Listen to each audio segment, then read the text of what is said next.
4 አየር ንብረት የሚገኝባት ሀገር የተለያዩ ከጊዮን ከናይል ጀምሮ የተለያዩ ወንዞች የሚመነጭባት ኢትዮጵያን ለማያዝ ሀገር ለማድረግ ነው በቅኝ ግዛት አይደለም ውላቸው ጣሊያኖች ሮምን ጣሊያንን ለጀርመን ለመስጠት ከሂትለር ጋር የተዋዋለው ውስጥ በሚስጥር ኢትዮጵያን የጣሊያን ሀገር ነው አዲሲቷ ሮም ማለት ከዚህ በፊት ኮንስታንቲኖፖሊስ የተባለው ሀገር ኮንስታንቲኖፖሊስ የተባለው ኢስታንቡል የተባለው ሀገር የግሪኮችና የሮማውያን መንግስት ሆኖ ለብዙ ዘመን የመሩት ዘመን ነበር ግሪኮችና ሮማውያን በውስጥ ታዋቂ በሽኩቻ ሲጣሉ ጣሊያኖች ለቱርኮች ሽጠው በሚስጥር አዲሲቷ ሮም ተብላ ነበር ኮንስታንቲኖፖሊስ አዲሲቷ ሮም ተብላ ነበር በሚስጥር ለቱርኮች ሽጠው እነሱ ወደ ጥንቱ ሮም ተመለሱ አሁንም በሚስጥር የተዋዋሉ ከሂትለር ጋር ሮምን ለጀርመን ኢትዮጵያን አዲሲቷ ሮም አድርገው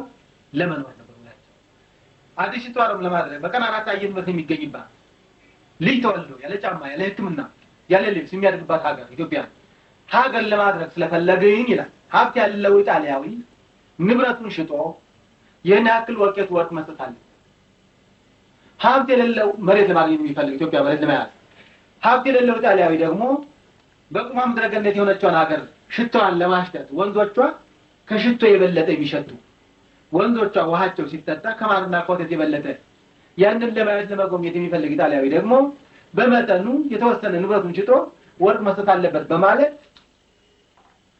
በግድም ሆነ ከውድ ከወገኑ እዚህ መጣም ነው የሚለው በግድም ሆነ ከውድ ከወገኑ መንጋጋ አምጥቶ ኢትዮጵያ ውስጥ ያሰፈረውን ሀብትና ንብረት አጤ ኃይለ ሥላሴና ጀነራል ወንጌት የቻሉትን ያህል ወደ እንግሊዝና ወደ ፈረንሳይ ከማሸሻታቸው በላይ የቀረው ደግሞ የኢትዮጵያ ሕዝብ እንዳይጠቀምበት በአንድ ስንጥር እንጨት ላይ የተጫነች የሳት ክርቢት የኢትዮጵያ የማያውቃት የጠላት ንብረት ነው ብሎ አቃጠሉት ያለ ሀሰት ነው ነበር ያኔ ምስክሮች አሉ አሁን ምን ይላል ደግሞ እንደገና እንግሊዞች እንደገና ምን ይላል ኢትዮጵያውያን ስበሳቸው ተላልቀው የሰለጠነ የሰው ኃይልና የሀገር ፍቅር ያለው ሰው ሲጠፋ የምንፈልገውን ለመሬት መጠን መያዝ እንችላለን ይላል በጽሁፍ ይቅርታ እኔ አልችልም በሀገር ስለማልችል ነው ደም የሚፈላ ወድጃ አይደለም ከይቅርታ ጋር ነው ከደም ፍላትም በላይ የሚያስደርግ ነው የሚያሳድግም ነው እንደዚህ ሆኖ እየተጻፈባችሁ እንጃ ምን አይነት ሰዎች እንደሆናችሁ ምን አይነት ሰው እንደበቀለ ነው ይሄው ደርቲቦ ለሲአይኤ ናፍሪካ ቆሻሻ አስቀያሚ ስራ የሲአይኤ በአፍሪካ ምድር አርስቱ በቂ ነው ኮሙኒዝም ነው ብላችሁ ውሸት አሁን ሲአይኤ የሚቆጣጠረው ይሄ ወደቡ ይሄ ባዶ ዲላል እነማን እንደሆነ ታዲያ እስከመቼ ድረስ ነው ይቅርታ እስከመቼ ድረስ ነው መቼም እግዚአብሔር አይምሮ ሰጠ ለነዚህ አይሰጠ አይምሮ ለኛም ሰጥቶናል እንዳሁን እኛ እንበልጣለን ባስተሳሰብ ስለዚህ ነው አመራር የሚያስፈልገው ይቅርታ ታዲያ ስለዚህ እንዳው ሙሉ በሙሉ ኢትዮጵያውያን አይደሉም ግን ሀገሪቷ የሰው ደሃ ነው ያደረገው የሀገር ፍቅር ያለው ሰው ላይ ያለቀ የእንግሊዝ አማካሪያቸው እንግሊዝ ጀነራል ወንጌት እንግሊዛዊ ዕብራዊ ነው እስራኤላዊ ትውልድ ዘሩ እንግሊዝ ነው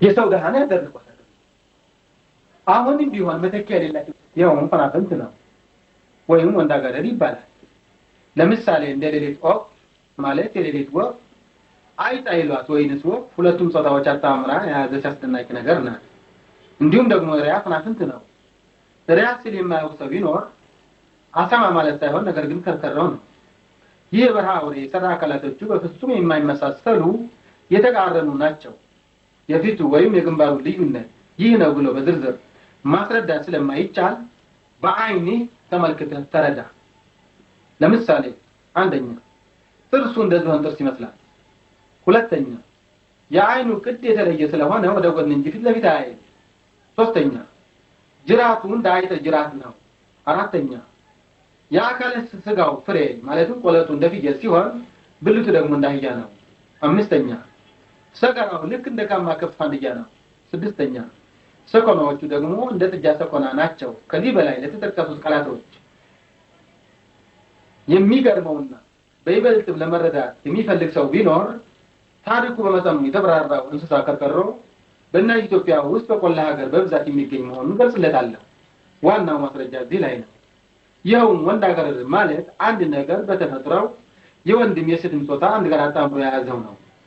የዚህ አይነቱ አስደናቂ ፍጥረት በአውሮፓ እንጂ በእናት ኢትዮጵያ በብዛት አይገኝም። ነገር ግን ማንኛውም ጅብ በተፈጥሮው ወንድ ሀገር ፈናፍንት ነው። ጅብ ታውቃላችሁ? የጅብ ጾታ የለውም። ወንድም ሴት የሚያደርገው ወርሃት ነው። በጊዜው ተባይታይ የነበረው በሌላ ጊዜ ደግሞ እንስት ይሆናል ማለት ነው። ማለት እንደ 20ኛው ክፍለ ዘመን ሰው ዛሬ አብዛኞቻቸው የአውሮፓ ወንዶች ከቅንዝረኝነት የተነሳ ወንድም ሴትም ይሆናሉ። ከዚህ የተረፈው ለዘመናዊ ፈላስፎች ትቸዋለሁ፣ አልተውኩትም። ነገር ግን ጽሁፉን መዝጋት ክልክል ነው። ይህ የመጣው የአእምሮ ፈናፍንት ነው። የአእምሮ ፈናፍንት ለምን ማስረጃ ነው የመጣው? የአእምሮ ፈናፍንት የሚባለው አካላቶች የሚያመሳሰሉና በአስተሳሰቡ ብቻ የማይጠና ሰውም ፈናፍንት ይባላል ካልኩ በኋላ ይኸውም እናት ኢትዮጵያ ወደፊት እንዳትራመድ በማለት በየጊዜው የሚፈጽሙት የመከፋፈል ህገወጥ መጥፎ ተግባር ነው። ለዚህ ማስረጃ የማይካድ የተረጋገጠ ሰውን ብቻ እንደሚከተለው በሶስት ደረጃ ገልጻለሁ። አንደኛ ግማሾቹ ፒያሪዎች በዛ ጊዜ ነበር ልክ ከፊሎቹ ይዲዎች የቀሩት ደግሞ ሲያጆዎች ተቀበል ናቸው። አንባቢ ወገን ሆይ ከዚህ በላይ በከፊል የተገለጹት ከሌሎች ቅርንጫፎቻቸው ጋር በሙሉ ጨርሶ አጥፍቶ እና ኢትዮጵያ ሐሳበ ስንኩልና ዓለማመስ የሆነው እንዳገረ ሳይኖርባት የወንዶች አገር ብቻ ለማድረግ የሚቻልበት ዘዴ አንድ ማዕድ ለመግለጽ ይቻል ነበር። ነገር ግን ለማይን ጻፋል የሚዘጋጀው ዝግጅት ሁሉ በቅድሚያ የሚገባው በእነሱ እጅ ስለሆነና ቢደርስም በስራ ላይ የሚያውለው ሰው ገና በእናት ሀገር ስላልበቀለ ትቸዋለሁ። የፍጹም ፍልስፍና ነው። የሃይማኖት ፍልስፍና ደግሞ አሁን ደግሞ አስገባት አለብን።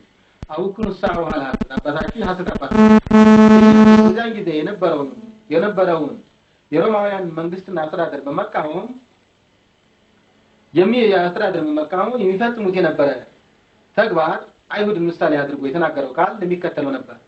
እናንተ እስከአባታችሁ ከሰይጣን ናችሁ፣ የአባታችሁ ምኞት ልታደርጉት ወዳላችሁ። እርሱም ከጥንት ጀምሮ ነፍሰ ገዳይ ነው፣ በእውነትም አይጸናም፣ በእርሱ ዘንድ እውነት የለምና ሐሰትን በተናገረ ጊዜ ከራሱ አመንጭቶ ይናገራልና ሐሰተኛ የሐሰትም አባት ነውና በማለት ሮማውያንን በሰበለበት ኃይለ ቃል በምሳሌ ገርፏቸዋል። ዮሐንስ 8:40-45 አሁን ይሄ ይፈታል እንደገና። እውነትም ኢየሱስ እንደተናገረው ሮማውያንና ግሪኮችን ሐሰትን በተናገሩ ጊዜ ከባህሪያቸው አፍልቀው ያልሆነውን ሆነ ያልተደረገውን ነገር ተደረገ ከማለታቸው በላይ የሚያስገርመውና የሚያስደንቀው ደግሞ ሳያዩ በአይናችን አይተናል ስለሚሉ ነው። ይህም እስከ ዛሬ ድረስ አለ አይባልም።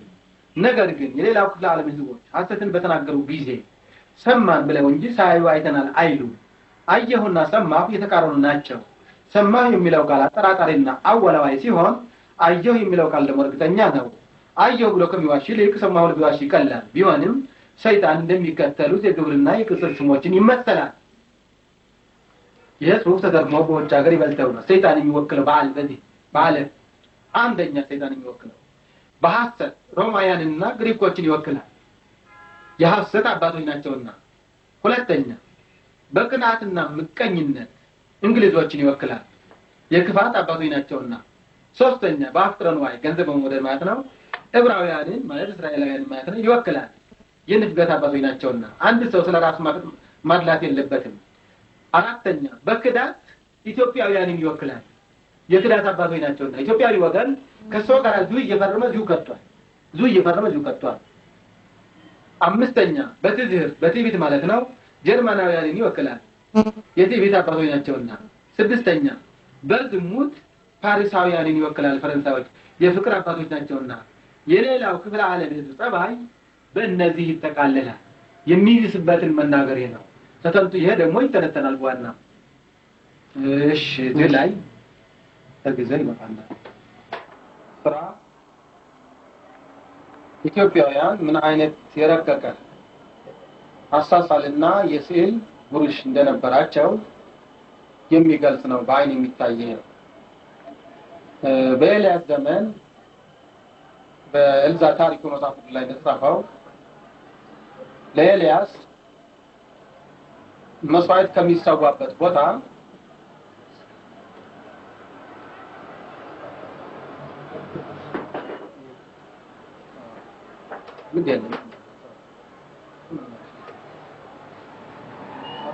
በዋሻ ተሸሽጎ ስለነበረ በመጽሐፍ ቅዱስ የተጻፈ ስለሆነ ብዙ ማብራሪያ አያሻውም እና ከሚሰዋበት ቦታ ይህ በዚህ ቁራ አማካይነት መልአኩ እየሰጠ ይመግበው የነበረ ነው በስዕል የሰፈረው። አሁን የስዕሉ ርቀት ተታሳሳሉ በጣም የሚያስደንቅ ነገር ነው። ስለ ፎርሙላ ትራያንግልም ቢሆን ኢትዮጵያውያን ያወቁት በ150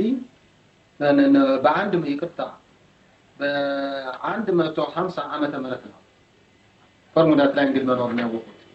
ነጮች ግን በ1600 እስከ 700 ዓመተ ምህረት በኋላ ነው። ኢትዮጵያውያን መርከቦቻቸው ስለሚወሰድባቸውና ሰዎቻቸውም ስለሚወሰድባቸው በዚያ አማካይነት ተመራምረው ነው የተረዱት ኢትዮጵያውያኑ።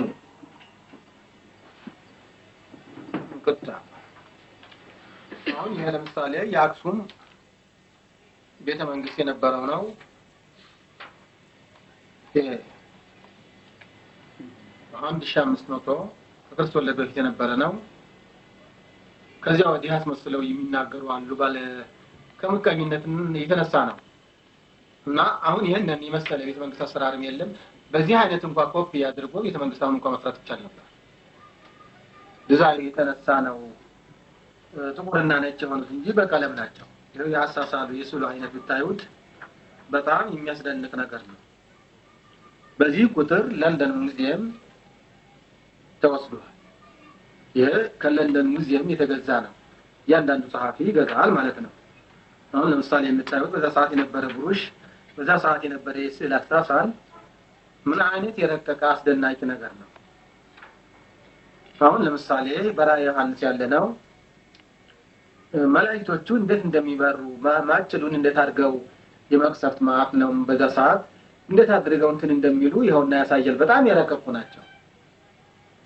የስዕሉ ሁኔታ ይታያል። አሁን ለምሳሌ ኢየሩሳሌም ሰማያዊት የምትባለው ይችላል ምድራዊት ኢየሩሳሌም ምድራዊት ኢትዮጵያ ናት። እስራኤል ነው የሚሉ አሉ። እስራኤል ግን ደረቅ ነው። ሙቀትና ቅዝቃዜ የሚፈራረቅበት እንጂ እንደ ኢትዮጵያ በቀን 4 አየር ንብረት የሚገኝበት ካለመሆኑም በላይ የጊዮን ወንዝ የአራቱም ወንዞች የሚመነጩበት ኢትዮጵያ ናት። ራሷ ምድረ ገነት ማለት ኢትዮጵያ ናት እና ወደ ኢትዮጵያ ወደ ምድረ ገነት ለመግባት ነው በዛ ሰዓት እና የዚህ ስዕል ደግሞ ተመልከቱ ምን አይነት አስተሳሰብ እንደሆነ እና ስለ በርሙዳ ትራያንግል የሚናገረው በርዕሳነ ሚካኤል ታገኙታላችሁ። ይሄ ለንደን ሙዚየም ተወስዷል። ይሄ 7 ዘውድ እና 7 አፍ ያለው ዲያብሎስ ነው። እነኚህ ተከታዮቹ ዲያብሎስ እና አጋንንት ናቸው፣ ባለክንፎች ናቸው። ከመላእክት ጋር ተዋግተው ከነ ሚካኤል እና ገብርኤል ተዋግተው የሲዋጉ ሰይፉ በርሙዳ ትራያንግል የወረዱበት ነው። ያ በርሙዳ ትራያንግል ከእግዚአብሔር መንግስት ቀጥታ ከላይም ወደ ታችም ቀጥታ የማያቋርጥ ወደ ታች ነው የሚወርደው። በርሙዳ ትራያንግል ወደ ታች እየወረደ ነው፣ ግን ክፍት ነው። ከእግዚአብሔር መንግስት በዚያ በመንግስተ ሰማያት ላይ ክፍት ነው እና ማቋረጥ ነው እንጂ ማይቻለው ካልተፈቀደ ባጠገው ማለት ይቻላል። ከተፈቀደ ደግሞ ከመቅጽበተ ዓይን ከባህረ ነገሥት ከኤርትራ ከመቅጽበተ ዓይን እንደ ዓይን ጥቅሻ ያህል የሚፈለገው የሚከለክል ነገር መውሰድ ይቻላል እና ስለዚህ ስለ በርሙዳ ትራያንግል በ250 ዓመተ ምህረት ነው ኢትዮጵያውያን ያወቁት። ይሄው እዚህም አለ። እንደገና ከዚህ በጣም የረቀቀ ስዕል አለ ወደፊት ስለ ይሄም በጣም አስደናቂ ነው እና እዚህ ላይ በጣም የሚያስደንቀው ይሄ ደግሞ አሁንም ዲያብሎስ ነው ወደዚያው ነው የሚወስደው። በጣም ከእግዚአብሔር በጣም ቅርበት ያላቸውን ሰዎች በጣም ስለሚጸናወታቸው ይኸው በዚህ ቁጥር ለንደን ሙዚየም አለ። በዛ ሰዓት አስተሳሳሉ ሲሉ ተመልከቱ ምን አይነት አርት ዲያብሎስ እንደገና ከሰማይ በጭራው ከዋክብቱን ጠቅሶ ሲወርድ መላእክቶቹም በደመና ሆነው እዚህ ይታያሉ።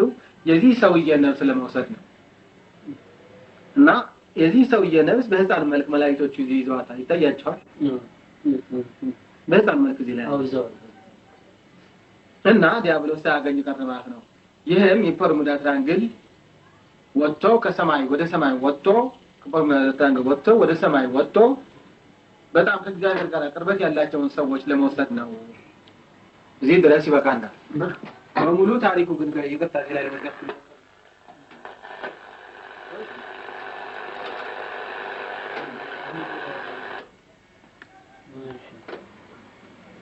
ወደፊት ጊዜ ነው። ይህንንም ፕላን ከዚህ ቀደም እንደተነጋገርነው ጨርቁም የተቀረጸው ከዚህ ነው። ከዚያ በኋላ ወደ ተሰራው ወደ ሙዚየም አለ፣ ወደዚያ መሄዳችን ነው። ከዚያው ተረፈ ሌላ የሚሆን ነገር አይመስልም። ወደ ቤት ሄደን ደግሞ ሴቶች አሉ። ይህንን የደበሎ ቅርጽ ነው እየዞርን ነው እናደርገው። በዚህ በኩል ደግሞ ከ2900 ክርስቶስ በፊት የነበረ ነው። በዚህ በኩል ያለው ይሄ የደበሎ ቅርጽ ነው። አሁን የጳጳሳት ልብስ ነው። 900 ከክርስቶስ በፊት የነበረ አስተፋፍ ነው። አሁንም የነገስታትና የቤተክርስቲያኗ ልብስ ሆኖ ነው የሚካሄደው። በዚያ ያታቋል ነው። ፕላኑና ዲዛይኑ የወጣው ከዚህ ቀደም እንደተነጋገርነው በዚያው በቤተክርስቲያኗ በራሳችን ዲዛይን ነው ማለት ነው። እንደገና ማሽኑ አሁን ሄደን ማየት እንችላለን። የሚሰራው ማሽን እዚህ ቅርብ ነው ያለው። እንሄዳለን እና ለጊዜው ብዙ እንትና እንደ ሰፊዎችንም አንድ ላይ ተቀርጽና ሰራተኞችም እነኚህ ቀለሙ ያው የተለያየ አይነት የነሳው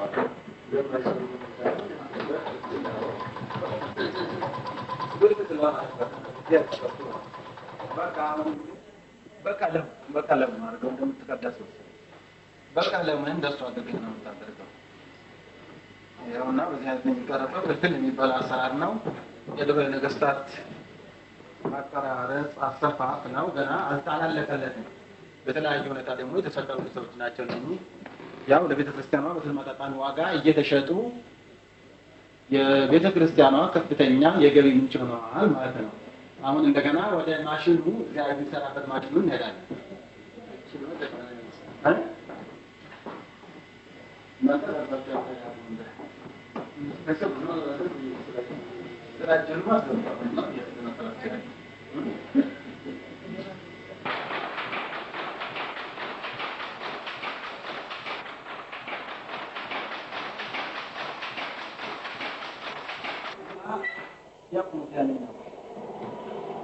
ያ ያያችሁት ቅድም ዲዛይን ራሱ በራሱ ማሽኑ ይሰራዋል ማለት ነው። እና 6 አይነት ቀለም 6 አይነት መኖሪያ ስላለው በአንድ ጊዜ 6 አይነት ቀለም መስራት ይችላል። እና ቤቱ የሚጮኸው ለዚህ ማሽን ተብሎ የተሰራ ቤት አይደለም። እንደ ገደል ማሚቶ እየጮኸ ነው። የተለያየ አይነት አሰራር ስላለ ነው ቤቱ ለዳቦ ተብሎ የተሰራ እንጂ ለዚህ ተብሎ የተሰራ አይደለም። ገና ወደፊት የተለያዩ ማሽኖች ይመጣሉ። የዚህ አይነት ማሽን እስካሁን ድረስ በእኛ ሀገር አልመጣም ማለት ነው። እና 6 አይነት ቀለም በአንድ ጊዜ የሚሰራ ማሽን ነው። አንድ አይነት አውቶማቲክ ብቻ ነው የምናንቀሳቅሰው። ደውቤ የተባለ መሳሪያ ነው። ከኦስትሪያ ከጀርመን ነው የመጣው። ጨርቁ ምግብ ማለት ይቻላል።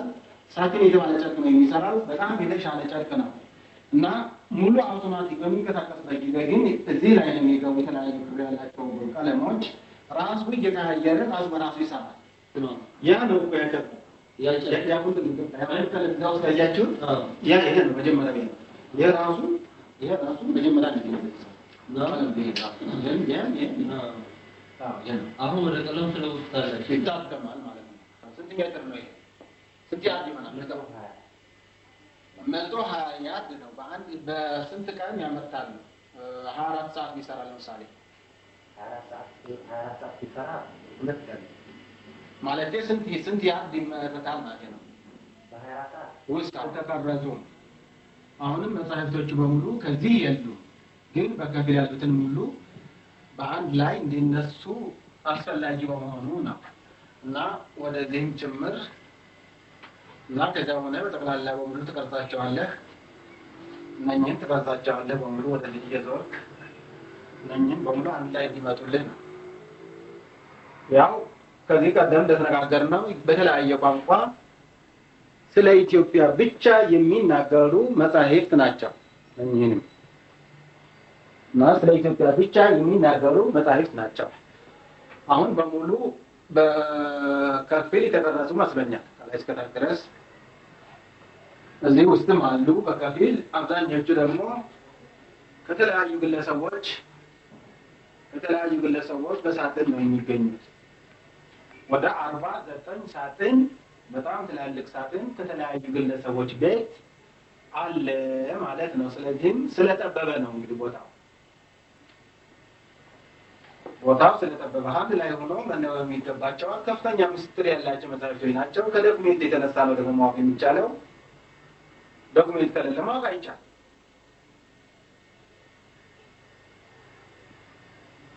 እና እነሱም የፈረዱ በኋላ እዚህ ውስጥም አሉ የተወሰኑ ነገሮች ናቸው። እነሱም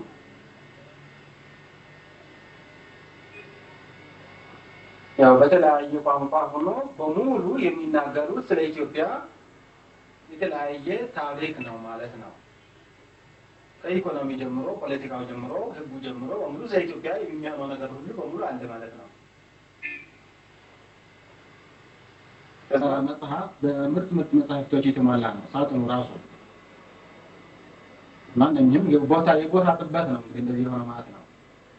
ራሱ የቻለ ቦታ ያስፈልገው ነበር ተመልካች ቢኖር። ተመልካች ስለሌለ ግን ምንም ማድረግ አልተቻለም። ግን እናንተ ግን ይሄንን መጣችሁ በንጹህ ኢትዮጵያዊነት መጣችሁ ወረፋችሁ ዘራችሁ ይባረክ ከማለት በስተቀር ሌላ ምን ማለት አይቻልም። ግን ግዴታችሁም ነው፣ በኢትዮጵያዊነታችሁ ግዴታችሁ ነው፣ ማድረግ ያለባችሁ ነው። ግን ግዴታችሁም ነው።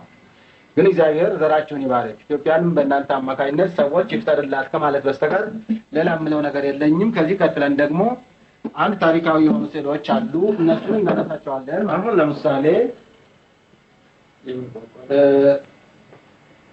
የስዕል ነው እንግዲህ ኢትዮጵያን ፔይንቲንግ ነው የሚለው።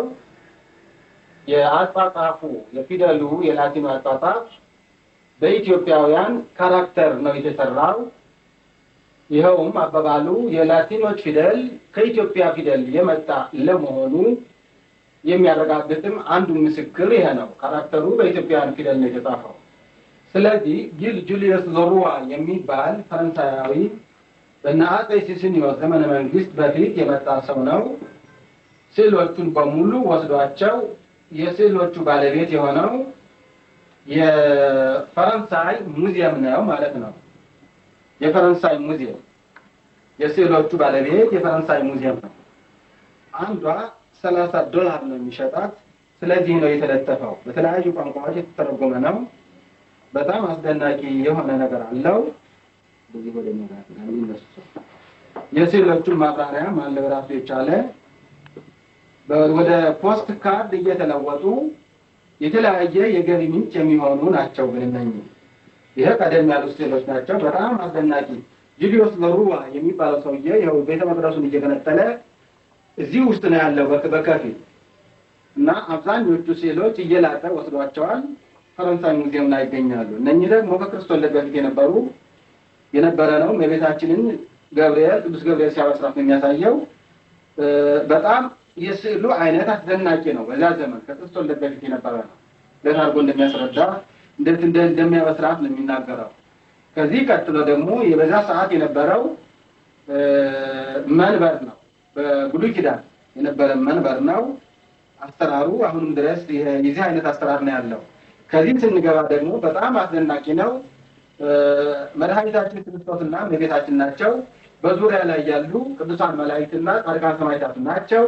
በጣም አስደናቂ የሆነ ነገር ነው። ይሄም በዛ ሰዓት የነበረ ብሩሽ፣ በዛ ሰዓት የነበረ ቀለም በራሳችን ቀለም ነው። ከውጭ የመጣ ቀለም አይደለም። የብራና መጻሕፍቶቹ የሚጻፉት በራሳችን ቀለም ነው እና ይሄም ራሱ አስደናቂ የሆነ ነገር ነው። የዚህ አይነት አስተሳሰብ ይሄ ሁሉ የተወሰደ ነው በሙሉ።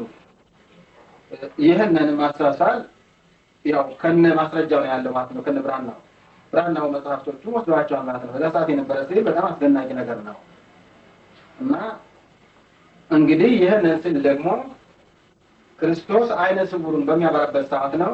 ይሄ የኢትዮጵያውያን ነው፣ በኢትዮጵያውያን መልክ ያለው ይሄንን ስዕል። ይሄ ደግሞ ሮማውያን ከኢትዮጵያውያን በራሳቸው መልክ ኮፒ ያደረጉት ነው። አብዛኛው የውጭ ሰዓሊዎች የሚሰሩት ምንጫቸው የኢትዮጵያውያን ስዕል ነው ማለት ነው። በአልቃንደ በለሱት ተወደ እንደገና ከዚህ ጋር ሆነ እሺ ተሳይኝና አንተ ተዋለ ነካት ከነ ማስረጃቸው ነው ያሉ እና የፈረንጅ ሰዓሊዎች በሙሉ ምንጫቸው ምንጭ ያስፈልጋል። የኢትዮጵያውያን ስዕል አሳሳል ምንጭ ነው። እንግዲህ በፊደልም ሆነ በስነ ጽሁፍ በተለያየ ነገር ምንጯ ለዓለም ኢትዮጵያ ነበረች ማለት ነው። የዛሬን አድርገውና በአሁኑ ሰዓት ግን ኢትዮጵያ የምትገኝበትን ግን ራሳችን በራሳችን እየተረዳን ነው። እነኚህ ስዕሎች በሙሉ እየተወሰዱ ናቸው። አሁን ኢትዮጵያዊ በራሱ ከማያምንበት ደረጃ የደረሰ ህዝብ ነው። ያ ምርጥ የነበረ ህዝብ ለዓለም የተለያየ ማስረጃ የሰጠ ህዝብ ያ ኢትዮጵያዊ በአሁኑ ሰዓት ግን ጠፍቶ አልቀው አሁን ያለው ኢትዮጵያዊ ግን የጥንቶቹ ኢትዮጵያውያን ተከታይ ሳይሆን በምድረ ገነት ተቀምጦ የሚለምኝ ለማኝ መሆኑንም የሚያሳዝን ነው። ይሄ ደግሞ ሁለት ሰይፍ ከአፉ ይወጣል ራዕየ ዮሐንስ ነው። ኢትዮጵያውያን ናቸው ለመጀመሪያ ጊዜ ታሪኩን በመጽሐፍ ውስጥ ያለው ወደ ሲል የለወጡት በጣም አስደናቂ ነው። እና እነኚህ ደግሞ 7 መብራቶች ናቸው። በሰባት በመንግስት ይሄ ደግሞ ራዕየ ዮሐንስ ነው። 7 ቀንድ 7 አይን ያለው በግ ነው። ክርስቶስን የሚመሰለው በግ ነው። ዓለምን ያዳነበት በግ ነው። በእግዚአብሔር አብ እጅ እንደተያዘ ነው የሚያሳየው። ያ ወይም ራሱ ክርስቶስ ነው። እነኚህ ደግሞ ካህናተ ሰማይ ናቸው። 36 ቅዱሳን አንስትና ቅዱሳን አባቶች ናቸው። እነኚህ ደግሞ 40ቱ እንስሳ ወይም 40ቱ ወንጌላውያን አሉበት። ይሄ ደግሞ የእሳት ዝናብ በሚዘንብበት ነው። በጣም የሚያሳዝነው ነገር ግን በሙሉ ተወስዷል። ይሄው ባለ ንብረትነቱ ባይድ ነው ማለት ነው። እኛ ኢትዮጵያውያን ሳንነው እቺ ደግሞ ኢየሩሳሌም ሰማያት ነው የምትባለው። የመልአኩ ቅርጽ እና ኢየሩሳሌም ሰማያት ወደፊት የምንወርሳት ማለት ነው። ግን ለጊዜው ግን መንግስተ ሰማያት የምትባለው ግን በጣም አራታየ ንብረት የሚገኝባት ኢትዮጵያ መሆኗን አይካድም። ስለዚህ እነኚህም ስዕሎች የተወሰኑ ናቸው በሙሉ። አሁን ደግሞ ይሄም የጥንት ነገስታት ከመቤታችን ስዕል ተቆርጧል።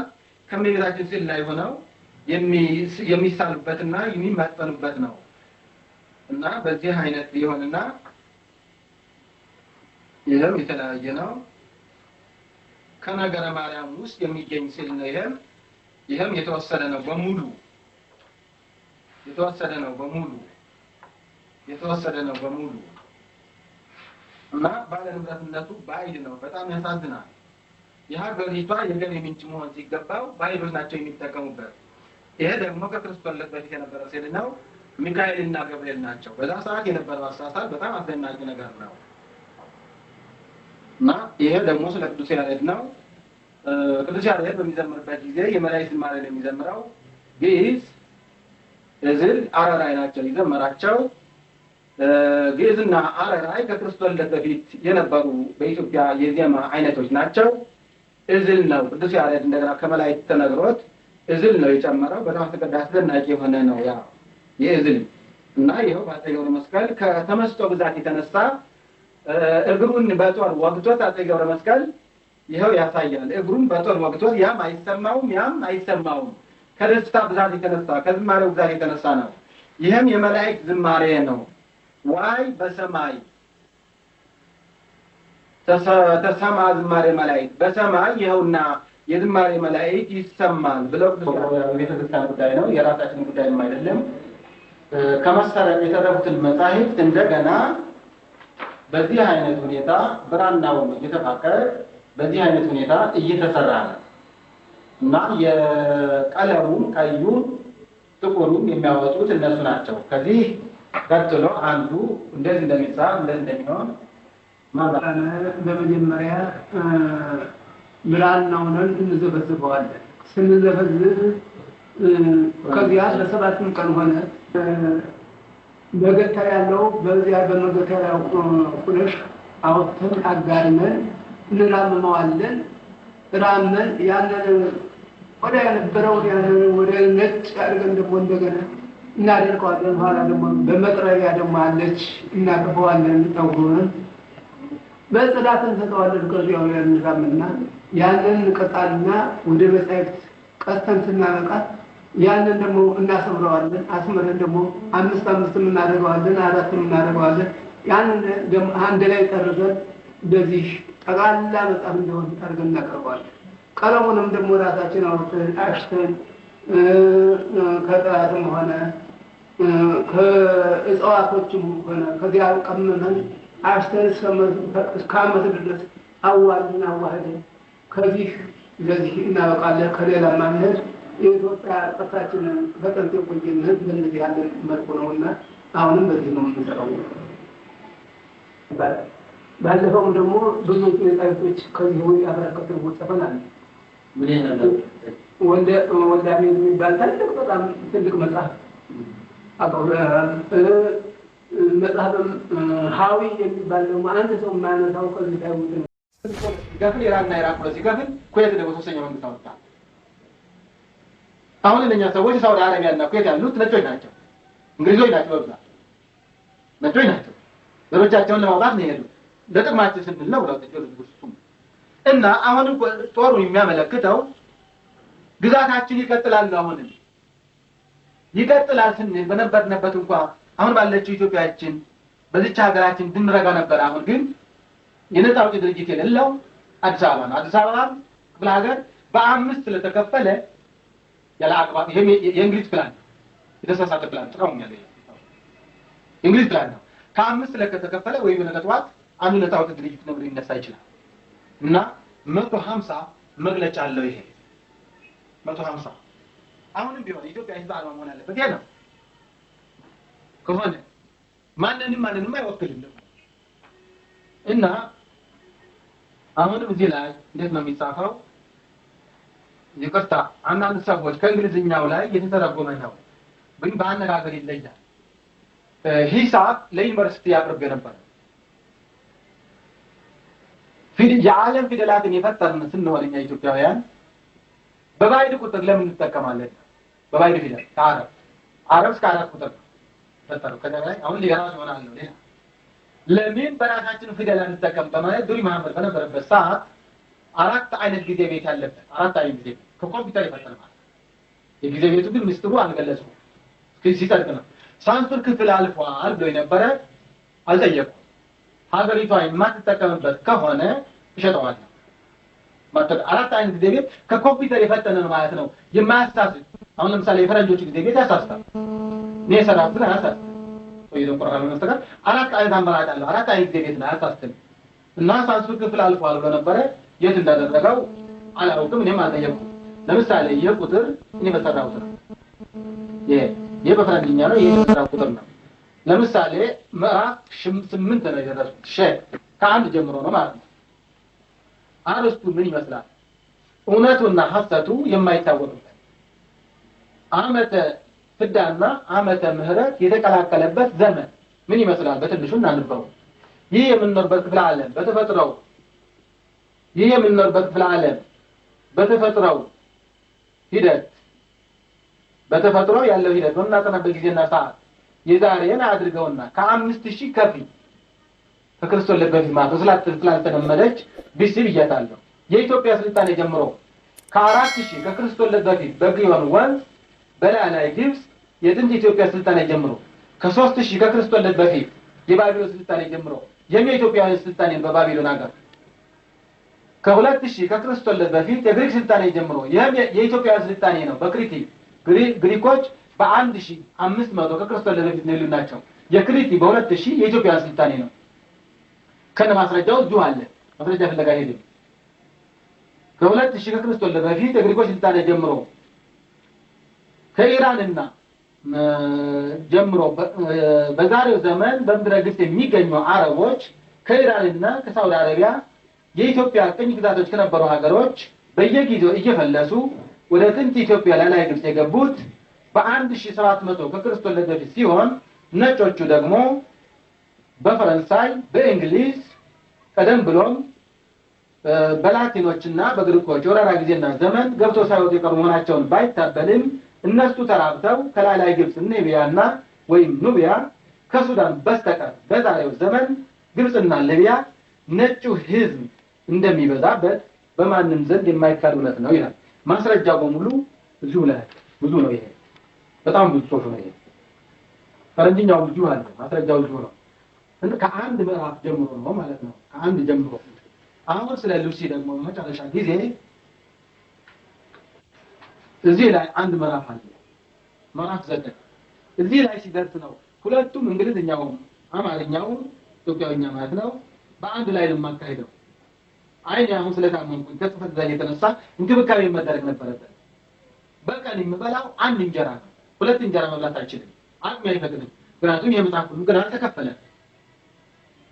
ካገኘው እበላለሁ እኔ ግን እበላለሁ ብዬ ግን ስለ ሁለት እንጀራ የምከፍለው ገንዘብ የለኝም ካገኘው ከሚያበላኝ ሰው ካገኘው እበላለሁ ካላገኘው ጾም ያድራለሁ ግን በቀን አንድ እንጀራ የምበላ ሰው ግን አልመስልም ሰውነቴ የተሻለ ነው ነገር ግን እድሜ እየገፋ በሚሄድበት ጊዜ እያጠረ ነው የሚሄደው እድሜ እንዳጠርም እፈልጋለሁ ቶሎ ለማለት ነው የምፈልገው ስቃይ ነው አሁን ኑሮ ራሱ ማወቅ የመኖር እንቅፋት ነው እየቀደም እንደተናገርኩት አሁንም የመኖር እንቅፋት ነው እና ግን አሁንም ያልተከፈለ ብዙ ዕዳ ያለው ለኔ አይደለም ለሀገሪቷ ነው እኔ የትኛው ልጄ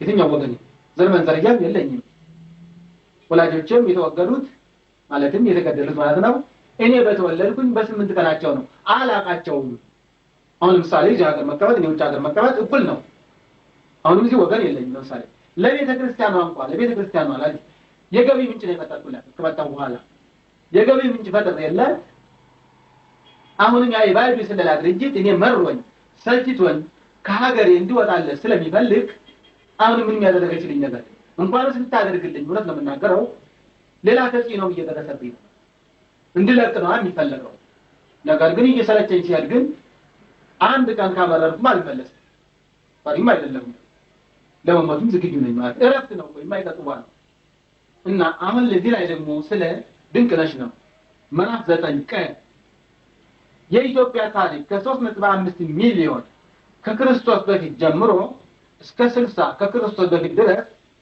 በዓለም ውስጥ የመጀመሪያውን ደረጃ እንደያዘ ነው የሚለው ለምሳሌ በትንሽ ምን እንደሚመስል እንዴ ማስረጃው ሁሉ እዚሁ አለ ማስረጃ ፍለጋ አይሄድም ማስረጃ የተባለው ሁሉ ጽፍኔ እዛው ላይ ነው የተጠቃለለለት ነው አይምሮህና አስተሳሰብ በብላሽ ነገርና በባይሎች የስለላ ድርጅት ዝባዝንኬ ያልተመረዘና ያልተበከለ በእናት ሀገርና በወገን ፍቅር ተመልቶ በእውቀትና በልዩ ልዩ ስነ ጥበብ እንዲሁም ደግሞ የሰው ልጆችን በሚያንጽ በታሪክና በፖለቲካ ስነ አይምሮአዊ የዳበረና የበለጸገ ንጹህ ኢትዮጵያዊ ወገን ካለ ነው ግን ያለ ግን አይመስለኝም ለንጹህ ኢትዮጵያዊ የተጻፈው አመት እስከ አመት ድረስ በቀን 4 አየር ንብረት የሚፈራረቁባትና ከአራቱ የዓለም አፍላጋት አንዱ የሆነ የግዮን ወይም የአባይ ወንዝ የሚመለጭባት የእናት ሀገራችን የቅድስት ኢትዮጵያን ታሪክ የተጻፈው ከማህፀኗ በወጡ በልጆቿ ሳይሆን ነገር ግን በጣም የሚያሳዝነው በዲፕሎማቲክና በአስተማሪ ስም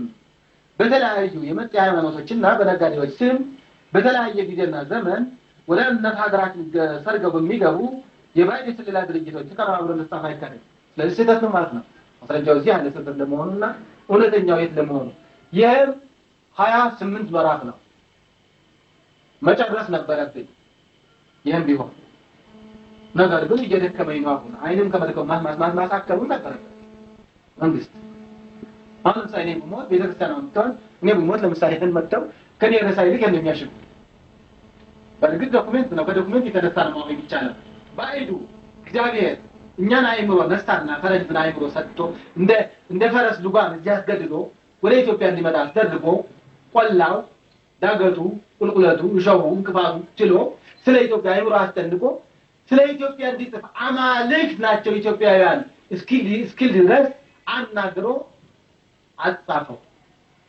አንዱን ማስገደደ ገንዘቡ አውጥቶ እንዲያሳትም አደረገው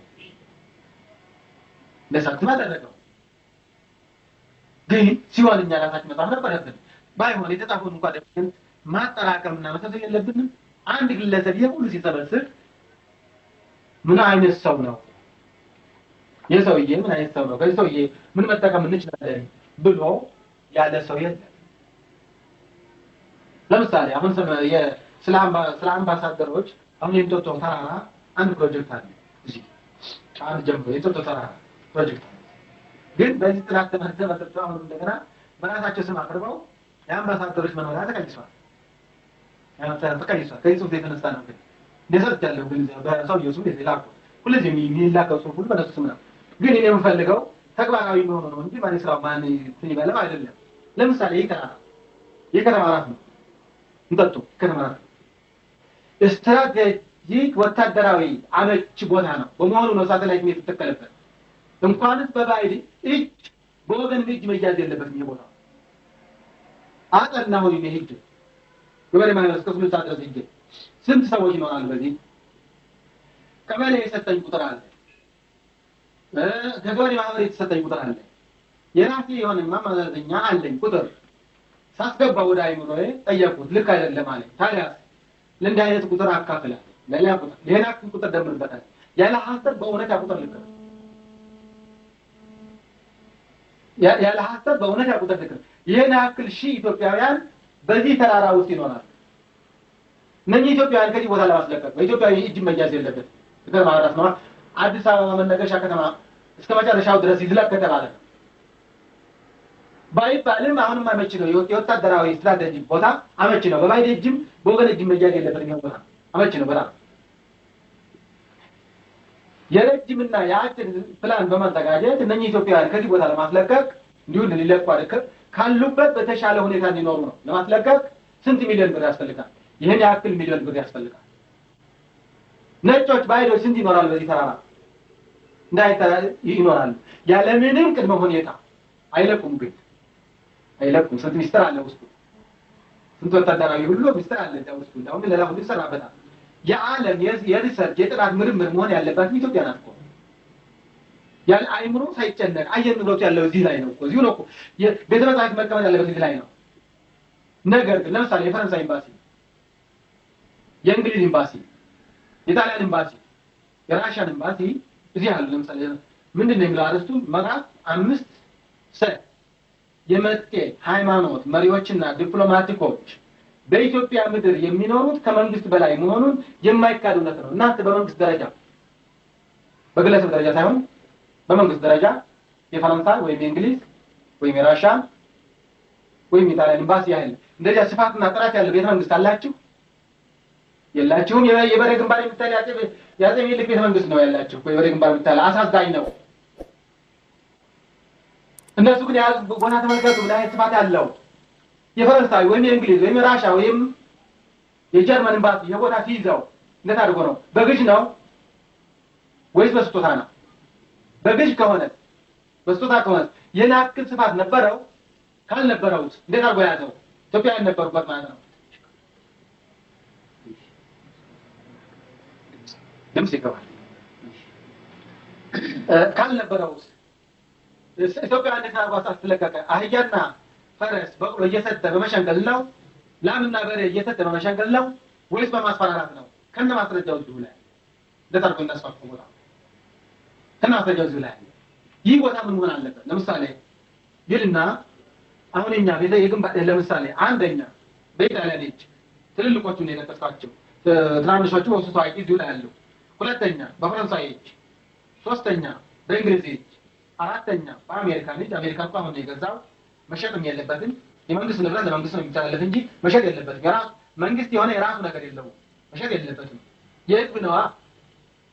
አይፈቀድላቸውም መሸጥ። እንዴት እንደሸጡ ነው ብቻ እንግዲህ በአምባገነንነት የሚሆን ነገር ሁሉ ሊሆን ይችላል። አራተኛ በአሜሪካ እጅ፣ አምስተኛ በጀርመን እጅ፣ ስድስተኛ በራሽያ እጅ። ይህ ቦታ ምን መሆን አለበት? ለምሳሌ እኔ ካርታ ሰራተኛ አይደለም፣ ግን ካርታ መስራት ይችላል። አስፈላጊ ከሆነ ለማለት አስፈላጊ ከሆነ ካርታ መስራት ይችላል። ይህ ቦታ ምን መሆን አለበት? ማስረጃው እዚህ ላይ ያለች በመንግስት ቁጥጥር ስር መዋል ያለበት ቦታና ስፍራ የእንጦጦ ጋራና ኮረብታ ግራና ቀኝ በሙሉ ከእግር እስከ ጫፉ ድረስ እንዲሁም ደግሞ ከእንጦጦ እግዚአብሔር አንስቶ በምስካየ ኅዙናን መድኃኔዓለም አድርጎ እስከ የካቲት 12 አንበሳ ግቢ በሙሉ ከዳግማዊ አፄ ምኒልክ ሐኪም ቤት አንስቶ በቀጥታ ከመጋቢት 28 የመንገድ ነው አድራባይ የሚነሳ መንገድ ተከትሎ እስከ ኮተቤ መምህራን ማሰልጠኛ መርሃ ጥበብ ወይም ኮሌጅ ድረስ ሲሆን በዚህ በተጠቀሰው ስፍራና ቦታ መስራት የሚገባቸው ህዝባዊና መንግስታዊ የሆኑ ድርጅቶች እንደሚከተለው ይሆናል። በዚህ ቦታ ላይ አንደኛ አጠቃላይ የሆነ የቅርሳቅርስ ስፍራ ወይም ብሔራዊ ሙዚየም፣ ሁለተኛ አጠቃላይ የሆነ ብሔራዊ ቤተ መጻሕፍት፣ ሶስተኛ አጠቃላይ የሆነ ብሔራዊና ህዝባዊ ሐኪም ቤት፣ አራተኛ አጠቃላይ የሆነ የመድኃኒት ቅመማ መርሃ ጥበብ ወይም ዩኒቨርሲቲ፣ አምስተኛ አጠቃላይ የሆነ ብሔራዊ የህዝብ መናፈሻ፣ አምስተኛ አጠቃላይ የሆነ ብሔራዊ የህዝብ መናፈሻ፣ ስድስተኛ አጠቃላይ የሆነ ብሔራዊ የእንስሳትና የአራዊት ስፍራና መቀመጫ ወይም ዞሎጊያ ወይም ፓርክ፣ ሰባተኛ አጠቃላይና በጣም አስደናቂ የሆነ ብሔራዊ ቤተመንግስት ናቸው። በዚህ ቦታ መሰረት ያለ ካለህበት ያለ ንጹህ ኢትዮጵያዊ ወገን ሆይ ከዚህ በላይ ከአንድ እስከ 7 ድረስ በተራ ቁጥር የተገለጹት የአንድ ህዝብ ታሪክና ብሔራዊ የሆነ ህልውናን የሚተረጉምና የሚያሳውቁ መስራት የሚገባቸው የሀገርና የህዝብ አለኝታ እንደሆኑ አይካድም። ነገር ግን የስፋታቸውና የመጠናቸው በምን አይነት ሁኔታ መሰራት እንዳለባቸው በተለያዩ የስነ ጥበባት ለሰለጠኑ ወገኖች ይቻላል ባለሙያው ይናገር። አስፈላጊ ከሆነ ደግሞ መስራት ይቻላል። በዚህ አሁን ይሄንን የተሰጠው ያለው ይህም ረጅቅ የለው የመጀመሪያ ጽሑፍ ነው። መስመርም የለው ረጅቅ ነው። ግን እኔ አይደለም ማንኛውም ኢትዮጵያዊ መሻማት ነበረበት። አሁን ምንም ይዳረቀው ተኛበት ይሆነ ባዶ ነው። ታውቃለህ ይሄ የሚበላው አጥቶ እየተሰቃየ የፍራሽ የለም ባዶ አልካ ያቺ ተቀመጡባት ሰዎች ሲመጡ የሚቀመጡበት ነው። አስመስቼ እዚህ ማስተምራል። ታውቃለህ ይሄ የሚበላው አጥቶ እየተሰቃየ እኔ በፍራሽ ላይ አለም ፈላሰፍም ነው ራሴ መስዋዕት በማድረግ የሁሉ ሰብስቤላቸዋለሁ። ለይዱ አውቅም የሚያውቅም ያውቃል። ነገር ግን ከህሊና ጥረት እንድድን ነው። እኔ እድሜ እየገፋ በሚሄድበት ጊዜ ተወው ለእድሜ ያጥራል። አንደኛ ከምግብም በኩል የተጣራ ምግብ የለም። ምክንያቱም የተጣራ ምግብ ለመብላት ሰውነት የሚያስቀምጥ ምግብ ለመብላት አቅም አይፈቅድም። ገና ከሄዳ ላይ አልወጣሁም። እዳም መገባው ለራሴ አይደለም ለእናንተ ለሀገሪቷ ነው። በቴሌቪዥን ከታየ በጋዜጣ ወጣ ለምን አይጠይቅም? ኢትዮጵያዊ ሰው የሆነ ሰው ለምን መጥቶ እንትን አይልም? ለምሳሌ የሰው እጅ ካለበት ደግሞ እናገራለሁ። የካርቢያን የሚባል ሰው ያሳለው ካርቢያን ትውልዱ ኢትዮጵያዊ ነው፣ አርመን ነው፣ እዚሁ ኢትዮጵያ ነው የተወለደው። ዜግነቱም ኢትዮጵያዊ ነው፣ እዚሁ ኢትዮጵያ ነው የተወለደው። መጥቶ አየ በዛብኝ ስለሆነ እዳ የተጨርስ በሙሉ አነጥፍለውታለሁ። ነገር ግን ለጊዜው ብሎ ራሱ ተሸክሞ ያመጣት እንጣፋለች። ይህም አልጋ ለምሳሌ ዙሪያው ብረት ነበር። እዚህ የሚያጠኑ ዩኒቨርሲቲ መምህራን እግራቸው ስለሚበላቸው እንጨት እናድርግለውት አሉኝ። እንጨት ከምታደርጉት ብዬ አረጉን ነድፌ የሰጠኋቸው አረጉን እነሱ ናቸው ያስቀምጡት። ብዙ የተጀባቸው ይሆናል። እነኚህ ናቸው። 7 መጽሐፍቶች ደግሞ የግለሰቦች አሉ። ከዛ በስተቀር ያቺም የምተኛባታኛው ባዶዋ ላይ ያቺን በጣም የሌላ ግለሰብ ነች። ከዚህ በስተቀር ሌላ ነገር የለም ማለት ነው። የግለሰቦች ከ29 አምባሳደሮች ደግሞ የተለያየ ጥያቄ አላቸው። የራሳቸው የሆነ ጥያቄ አላቸው። የአንዱ ጥያቄ ልንገራችሁ። ምንድነው ያለኝ? ቤተክርስቲያን እየረዳች ነው ወይስ መንግስት እየረዳ ነው? ወይስ አንዳንድ አገር ወዳድ ግለሰቦች እየረዱ ነው የሰበሰብከው የሁሉ ዶክመንት አለኝ። ካለ ይኸው እናገራለሁ። ነገር ግን የረዳኝ ሰው የለም ብቻዬን ነኝ። እንግዲያውማ ብዙ ዶክመንቶችን ማጠራቀም ሲገባ በገንዘብ እጦት ምክንያት ካንተ እጅ አምልጦ ወደኛ እጅ የገባ ዶክመንት አለ ማለት ነው አለ። አዎ ይህ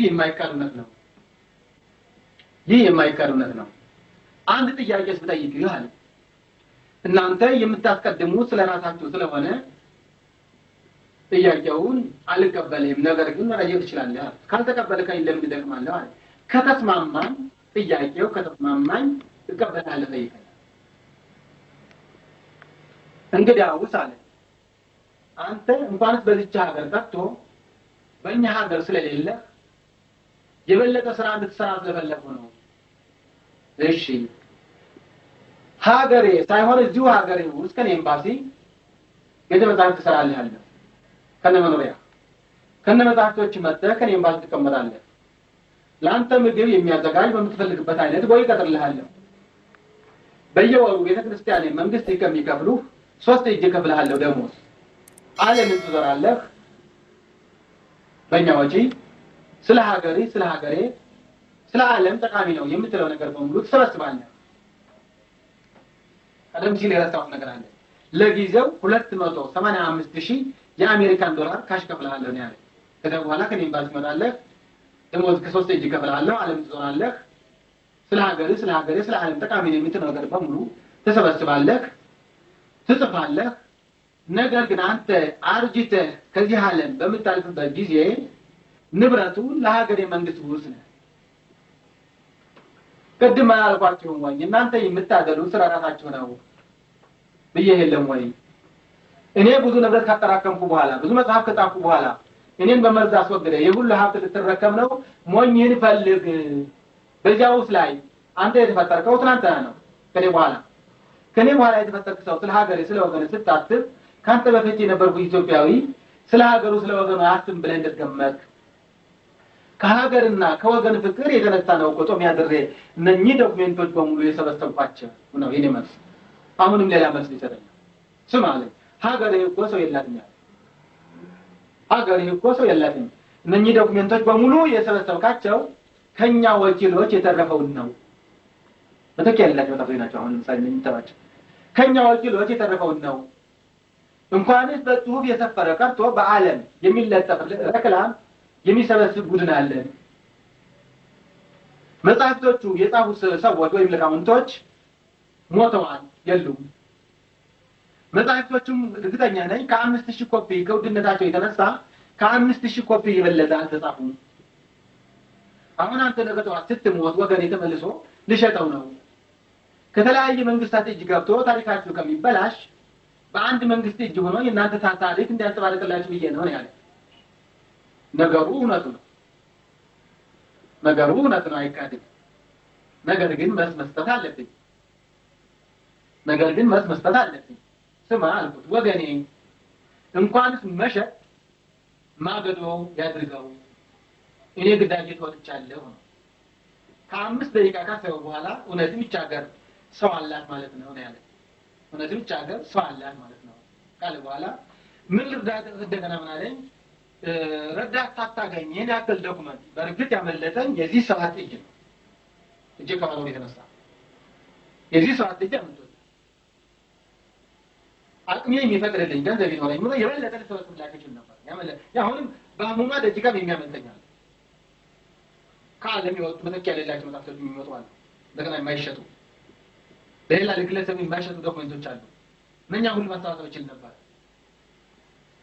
እና የዚህን ያክል በእውነቱ የዚህን 17 እጅ ያለ ሐሰት በእውነት በ10 ዓመት ውስጥ አምልጦኛል።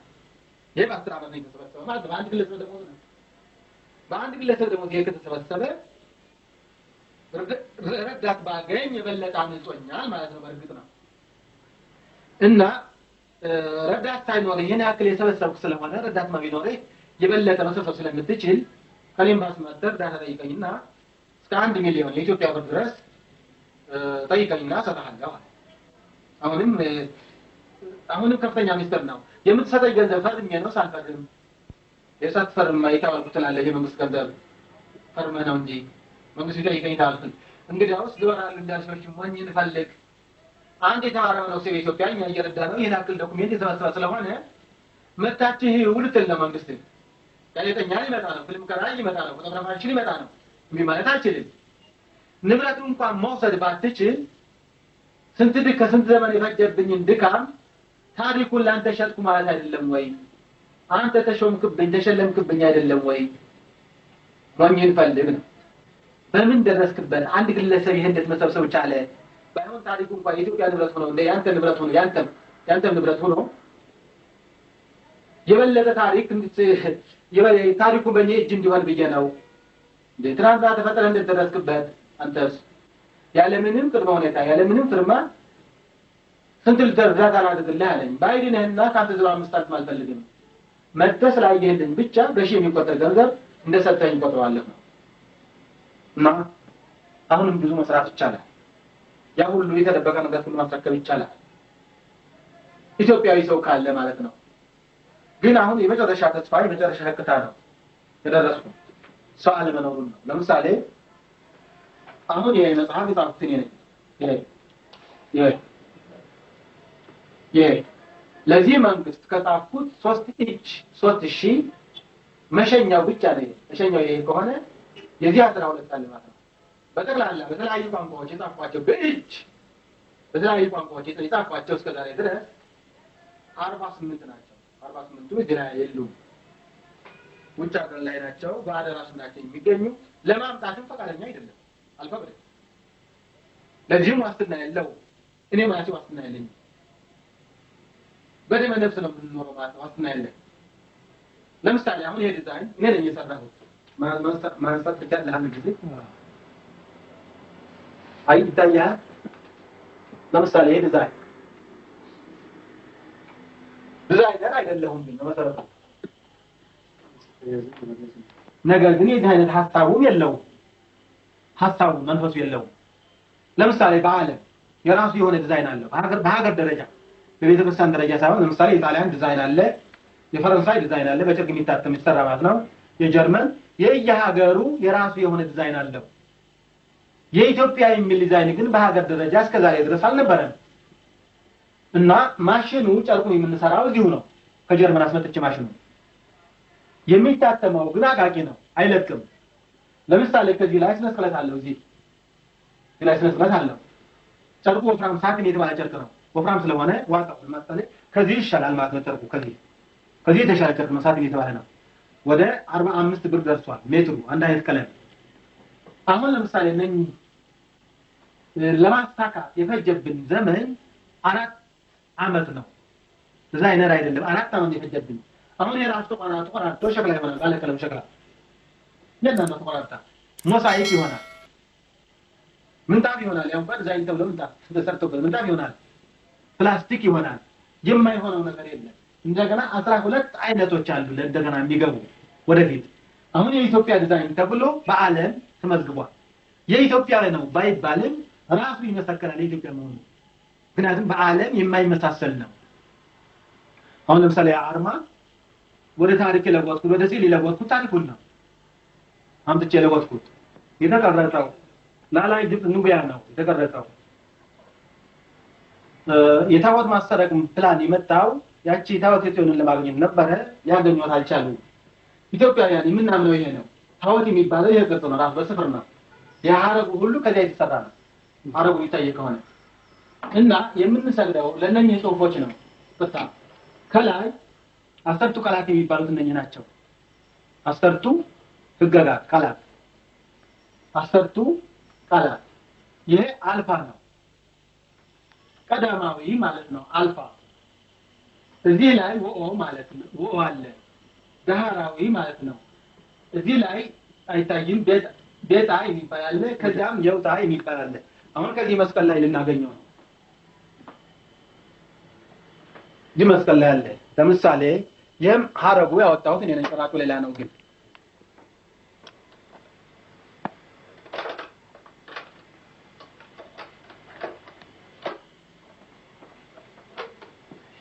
አሁን ለምሳሌ እዚህ ላይ አለ። ለነኚህ ቃላት ነው ምን ይስማ አምላክ ናቸው። ለኢትዮጵያውያን ብቻ ነው የተሰጡ። 10ቱ ህግጋት ሌላ ጉዳይ ናቸው። 10ቱ ቃላት የሚባሉ ግን በታወት ይጻፈው ይሄ ነው። አልፋ ወኦ። የእያንዳንዱ ሰው ደግሞ ልዩ ስጦታ አለው። አሁን ይሄ ድንጋይ ይሄ እንጨቱን ከወረቀት በላይ ነው የተጻፈለት ማለት ነው። ሰውየው ታዘዘለት። ቤታ የውጣ 10 ለመሆናቸው ስንቆጥራቸው 1 2 3 4 5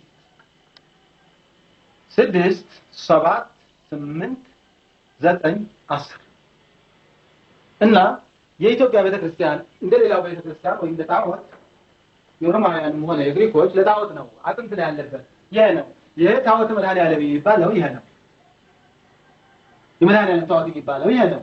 ለምሳሌ አሁንም ይሄ ተባስቶ የማንም ፈረንጅ ስዕል ከሚሸጥ የስዕል ፈጠራ ራሱ ያስፈልጋል። ሂስትሪ ኦፍ አርት የሚባለው እዚህ ላይ ነው። አሁንም እኔ እንደነገርኩት ሰውየው አላመጣልኝም። ሰዓሊው ቀለሙን ያስማማው ሰውዬ እንደነገርኩት አልተናገረም። እንደ ተራው ሰው ታደም አይደለም የወጣው ክርስቶስ ነው። ይኸው ላይ ነው የተቀረጸው ከግንባሩ። ከዚህ በሸንበቆው ላይ የወጣች ደግሞ መስቀል ነው። ይህች መስቀል ይኸው ነው። አምስቱ ግን ነው የሚባሉት እነኚህ ናቸው። ስለዚህ ነው ኢትዮጵያውያን ለማይታወቅ አምላክ አይሰግዱም። እዚያ መንበሩ ላይ ያለው በድንጋይም ይሁን በእንጨትም ይሁን በስዕልም ይሁን ያለው ለእነኚህ ቃላቶች ነው እና በስተጀርባው ደግሞ በምህጻረ ቃል 10ቱ ቃላተ ኦሪትና 6ቱ ቃላተ ወንጌል ይጻፍበታል በስተጀርባው። ለዚህ ነው እንደሌላው መንበር ላይ ስትሄዱ የሰው አጥንት ጻድቅ ነው ተብሎ የሰው አጥንት ነው ያለበት። ስለዚህ የኢትዮጵያውያን እምነት ይሄ ነው። የሰብአውያን ቋንቋ የሚባለው ይሄ ነው። ኮንቲሮሲኒ የሚባል የኢትዮጵያውያን ቋንቋ ጥናት የሆነ ሞቶ ሰውየው ከዘመን የለውም ከሞተ እሱ ነው የጻፈው። ይሄ የ900 ሐውልት ውጤት ነው። 900 ሐውልት የት ነው የሚገኘው?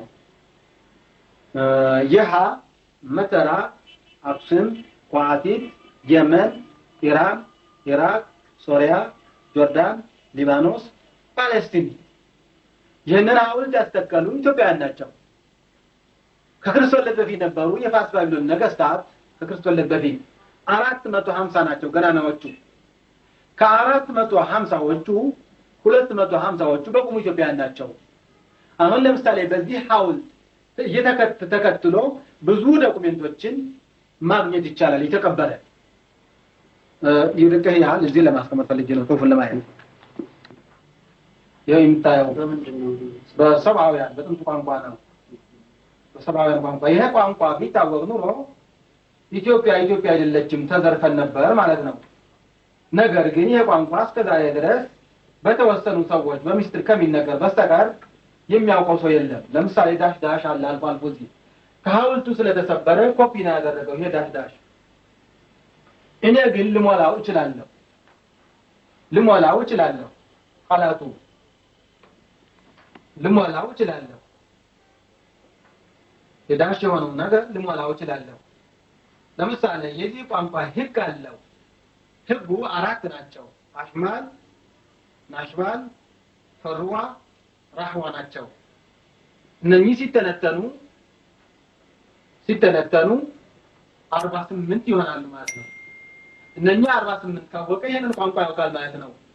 ይሄንን ቋንቋ ለማወቅ ነው የሁሉ ጥረት የተደረገው። የአማልክት ቋንቋ ስለሆነ ነው ይሄንን ጥረት የተደረገው። ለምሳሌ አሁን ይሄ ወ ነው በቁም ይሄ ወ ነው ታይወት ይሄም ሰ ነው ይሄም በ ነው ያ ነው ወሰባ 34 ትርጉም አለው። ይሄ አንድ የሆነው ነጥብ ነው ማለት ነው። ስለዚህ አንድ ይሄ ኤክስ የፈረንጅ ቅድም ነው ተአመነም። አሁን የማታውቋቸው ፊደላት እነኚህ ናቸው። ይሄ አ ነው አንድ የሚመስለው ለ ነው። ይሄ ፈ ነው ትራንግል። ይሄ ደግሞ መ ነው። ይሄ ተራ ነጥብ ሲሆን ይሄ ደግሞ የአልማዝ ምልክት ነው። በዚህ ተመርቶ ለእኩል ማውጣት ይቻላል።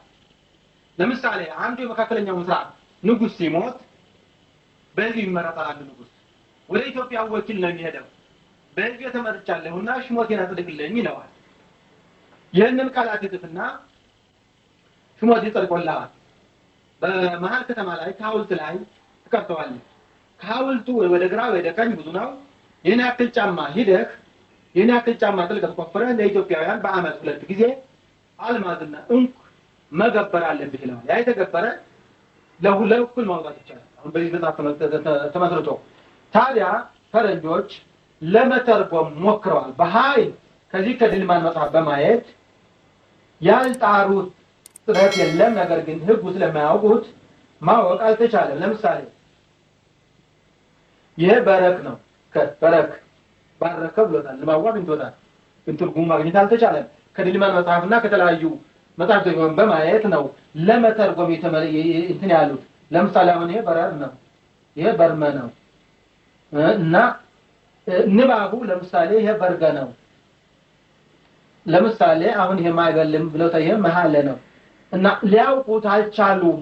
ህጉ ካላወቁት ማወቅ አይቻልም። ነገር ግን ንባቡ ግን አንዳንድ ጊዜ ያገኙታል አንዳንድ ጊዜ ያገኙታል። ስለዚህ ይሄ ቋንቋ አልታወቀም ማለት ነው። አሁን ለምሳሌ ይሄ ጽሁፍ እኔ ከጻፍኩት ጽሁፍ ነው ብያለሁ። በእጅ ነው በእስክሪብቶ ነው የተጻፈው። ያው አባ ተስፋ ስላሴ ሞገስ አባቴ አይደለም ያሳደገኝ ሰውዬ ነው። የሚሞትም አይመስለኝም ይኖራል።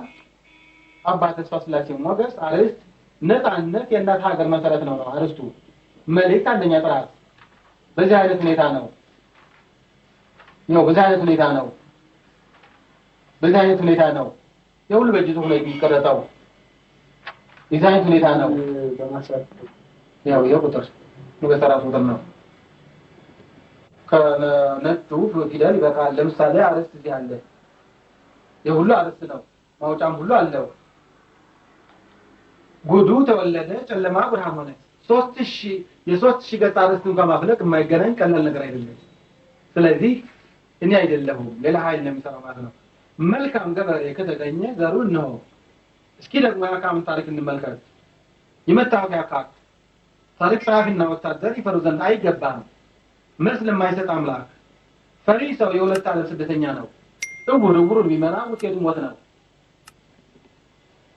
የተጣደው ምጣድ እንጀራ የሚያወጣ አይመስለኝም።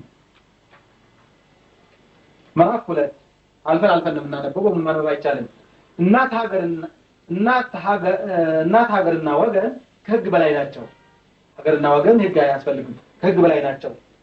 ለመኖር የሚያስችሉ ፍርሃትና ዝምታ ናቸው። ምዕራፍ 3 ብፁዕ አባ በሀገረ ሥላሴ የሚባሉ አፄ ኃይለ ሥላሴ ብዙ ድብደባ የደረሰባቸውና በዚያው በድብደባው ሽባ ሆነው ደብረ ሊባኖስ የሞቱ ናቸው። የምታውቋቸው ከሆነ በቅርብ ጊዜ ነው የሞቱት። እናት ሀገሬ ከህይወቴ በላይ ናት። የእናት ሀገር በሮች ጠላት አይዘጋቸውም። መሰረቱን ለማያውቅ እኩልነት መስጠት ወንጌል ነው።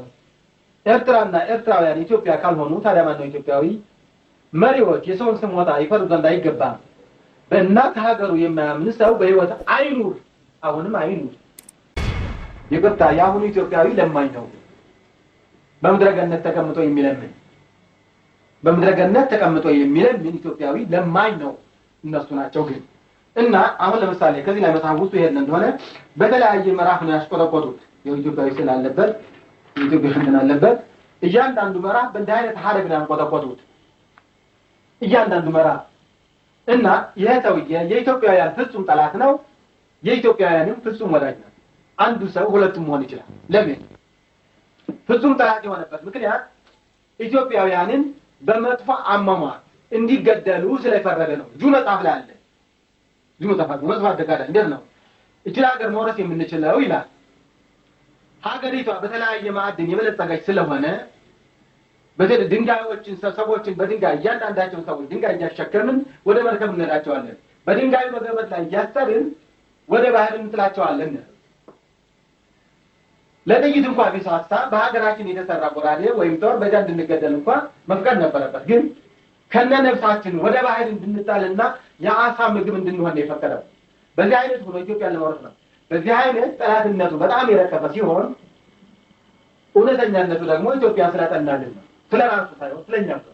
አሁን እናንተ ማደም ተጠቃቅላችሁ ይቅርታ ታያላለ ብል እንዳይበላው። ለምሳሌ ከዚህ ኬሚካል የዚህ ኬሚካል ይለያል ከነወረቀቱ ከነሽፋኑ። ከዚህም ኬሚካል የዚህ ኬሚካል ይለያል ከነወረቀቱ ከነሽፋኑ። ስለዚህ ብል እንዳይበላው እርስ በርሱ ይጠበቃል ማለት ነው። አይበላም። አሁን ስለ ኢትዮጵያ ያጠናልን ሰውየው በማርሲያስ ወዳጅነት የሆነበት ምክንያት ስለራሱ ሲል ነው ያጠናው። 1 2 3 4 5 6 ስለ ኢትዮጵያ ጥናት ነው። ለምሳሌ መተከል ፕሮጀክት የተቋቋመ ለምንድን ነው? ዘበረሃ ላይ ስንት ለምን ቦታ አለ? በጣሊያኖች ጥናት ነው። በስንት ኪሎ ሜትር አልማዝና እንቁ የሚገኝበት መሆኑን ስለሚያውቁ ነው። ነገር ግን አልተሳካም። ባይሳካም በጥናት ላይ ናቸው። በትልቅ ፕሮጀክት ብለው ያሰፍሩና ይሰሩና በውስጡ ይቆፍራሉ። ከላይ ግን ለኢትዮጵያዊ ሌላ ስራ ነው የሚያሳዩ እና ለኢትዮጵያዊ ተፈጠረ እንደሆነ ላይሆን ይችላል። እና ከመተከል ጀምሮ ለምሳሌ መጽሐፍ ቅዱስ የሚለው የአባይ ወይም የገኑ ወንዝ ምድረ ኢትዮጵያን ከቦ ይፈሳል ነው።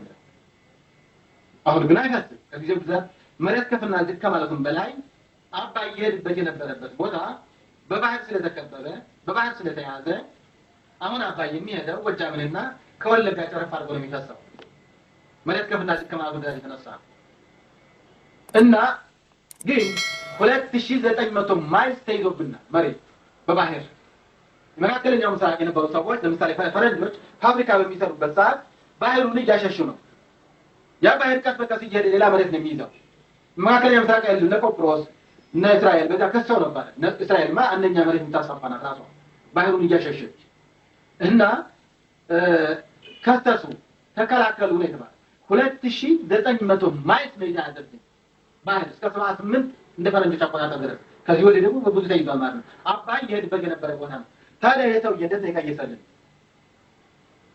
በመተከል አድርጎ በወለጋ አድርጎ በከፋ በጅማ በኢሉባቡር በባሌ በሶማሌ በኡጋዴን በጅቡቲ በአሰብ ምጽዋ እንዲፈስ ነው ይቀየሰልን ይሄ ዋው ተራራው እንደሚያ ይህ መሬት የዓለማቱ የእንቁ የልዩ ልዩ ማዕድን ሳይነሳ መሬቱ ብቻ 1 ሚሊዮን ዘመን ያለ ምንም ማዳበሪያ የዓለም ፍራፍሬዎች የዓለም ጥራጥሬዎች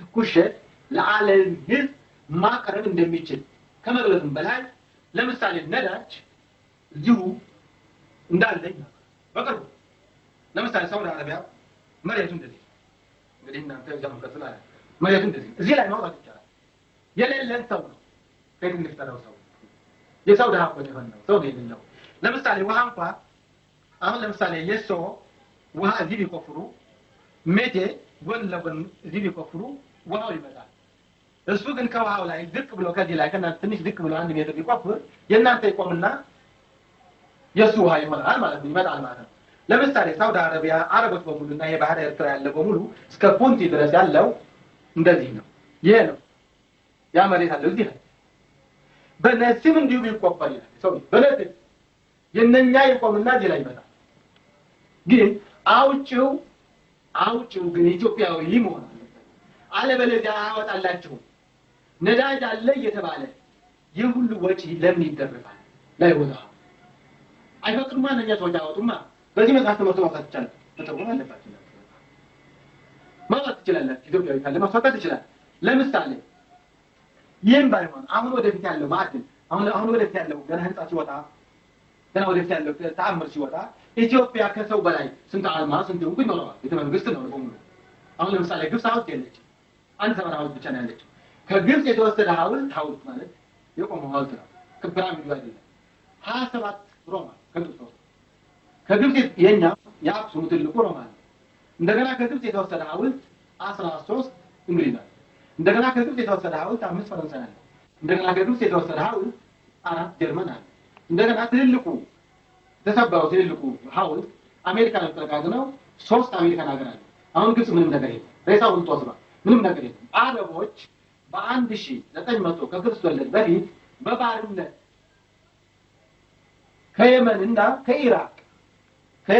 ከኢራቅ በባርነት በክሮሎሚ ሎሚ ሙዝ ካሮት እንዲተክሉ ተይዘው የመጡ ናቸው እዛው ላይ በፒራሚዱ ላይ ተቀርጿል ለምሳሌ ፈረንሳዮችና እንግሊዞች ጣሊያኖች በፒራሚዱ ላይ የተቀረጸው ስዕል ለማስቀረት ሞክረው ነበር ኢትዮጵያዊ ላይ ማስመሰል ነጭ እንዳያደርጉት አይመስልም አፍሪካዊ እንዳያደርጉት አይመስልም አረባዊ ለማድረግ ሞክረው ነበር አሁንም አልተሳካም ለምሳሌ አሁን ይሄ እናንተ የራሳችሁን ቅርጽ ማወቅ ከቻላችሁ ማለት ነው ይሄ ገና ዋናው ነው ወጣው ለምደም ሙዚየም ተወስዷል ይሄ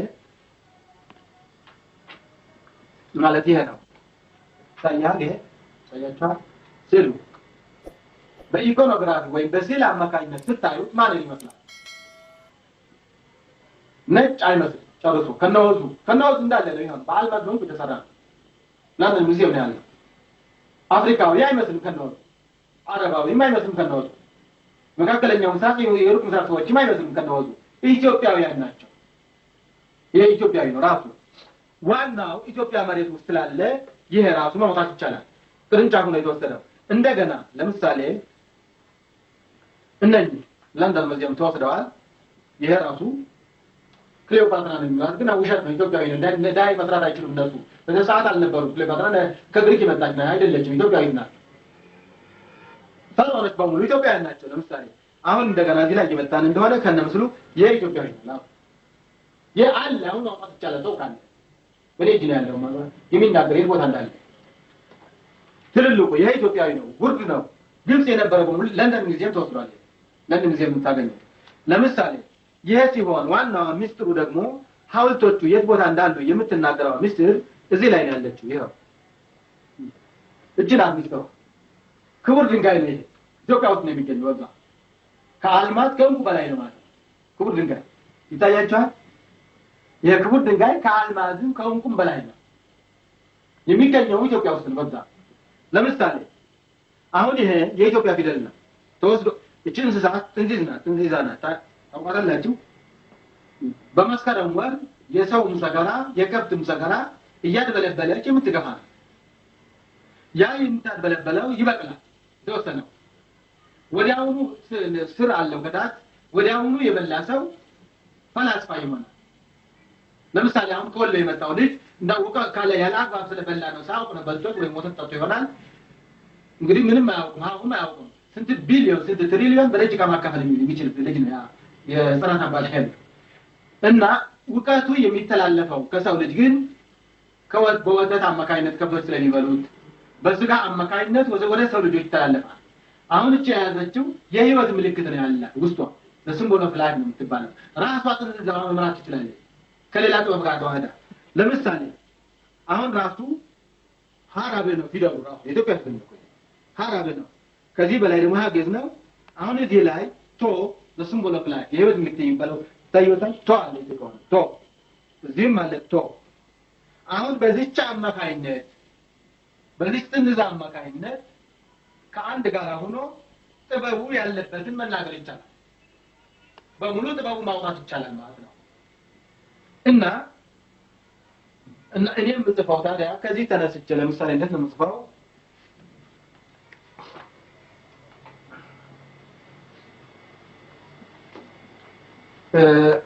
የኔ አጣጣፍ በዚህ አይነት አኳኋን ነው። ረቂቅ የለውም መስመርም የለውም። ረቂቅም የለውም መስመርም የለውም።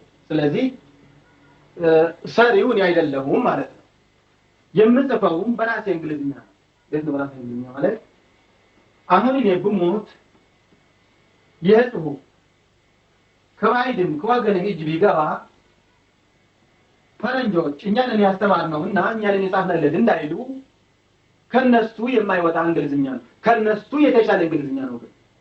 ለምሳሌ በራሴ በተወለድኩበት ቋንቋ እኔ ከኔ በተሻለ ፈረንጆች ይህን ቋንቋ ይችላል። ከኔ በተሻለ ከነሱ በተሻለ ደግሞ እኔ የነሱን ቋንቋ ይችላለሁ። የእግዚአብሔር ፈቃዱ ነው። ለምሳሌ አሁን ወደዚህ እስከ መጨረሻ ድረስ ህዳግ ማልተውበት ምክንያት የወረቀት ቁጠባ ነው። ወረቀት የለም። የዚህ አይነት ወረቀት በስክሪፕቶ ነው የምጽፈው። በዚህ ለምን በቀለም የጻፍኩት እንደሆነ ይደመሰሳል። በዚህ የጻፍኩት እንደሆነ እየሸተ ነው የሚሄደው። በዚህ የሆነ እንደሆነ እየሸተ አሁን ለምሳሌ እንደዚህ አምር ነበር የመጀመሪያው ጽሁፍ ደብዛዛ ነበር በጣም የደበዘዘ። አሁን እያማረ እየሸተ ነው የሚሄደው። ለምሳሌ ከዚህ ላይ ሲደርስ ነው የውድ ረቂቅ ያለው መስማርም ያለው እዚህ ሲደርስ ነው አይታ ይታመንኩት about 4000 to 3000 BC about 4000 to 3000 BC እዚህ ላይ ሲደርስ ነው የሚባለው። አሁን ለምሳሌ ብዙ ነው በጣም የሁሉ እሱ ነው ይታያል። የሁሉ እሱ ነው። ይሄ በዶክመንት መልክ መጽሐፉ ከወጣ በኋላ እስከ 400,000 የአሜሪካን ዶላር ይሸጣል። ይሄ በዚህ ስለሚፈለግ ታሪክ ስለሆነ የመጀመሪያው ላይ ስለሚፈለግ ስለዚህ ነው ጃር የምሰራ እና ሌላ ወረቀት አለ ከዚህ ላይ እንደ ፎቶኮፒ የሚደረግ ተደራቢ የመሃል የጽሁፉ መሃል ላይ ይሆናል። ያ በህዳር ላይ ይጠረዝና ለሚፈልጉ ሰዎች ለሚፈልጉ ሀገሮች ግዴታ ስለሚፈለግ ይሸጣል። ስለዚህ ነው ጽሁፉ ወረቀት ቁጠባ ነው። ወረቀት የለም። ለምሳሌ ምን እንደሚመስል ማየት ያስፈልገናል። እንግሊዝኛ ችግር የለም መተርጎም ያስፈልገው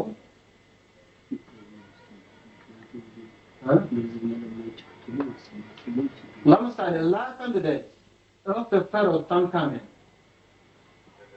translated from the French ባክላውዲ ፑብሊሽ 1969 ስለ ቱታንካሜን የተጻፈ በአንድ ፈረንሳይ እጅ የተተረጎመ ከእንግሊዝኛ ማለት ነው በ1965 እንደ ፈረንጆች መጽሐፍ ይህንን መጽሐፍ ነው እኔ አስተባብዬ ትክክለኛው ታሪኩን የምጽፈው። ማስረጃ ፍለጋ አይሄድም ሰውየው የሚፈልግ ሰው ማስረጃው እዚሁ ያለቀለት ነው። የሁሉ ቁጥር ታዩታላችሁ። ምንድነው የሚለው? ከዚህ በታች ያለው ስለ ራሴ ነው። On the other pharaoh, the greatest famous and ancient pharaohs ruled Misr or Egypt. ታላላቆቹና ዝነኛሞቹ ፈርዖኖች ግብጽ ወይም ምስር ይገዙ የነበሩ ፈርዖኖች በሙሉ ኢትዮጵያውያን ናቸው ነው የሚለው። መጥቀስ አለብን።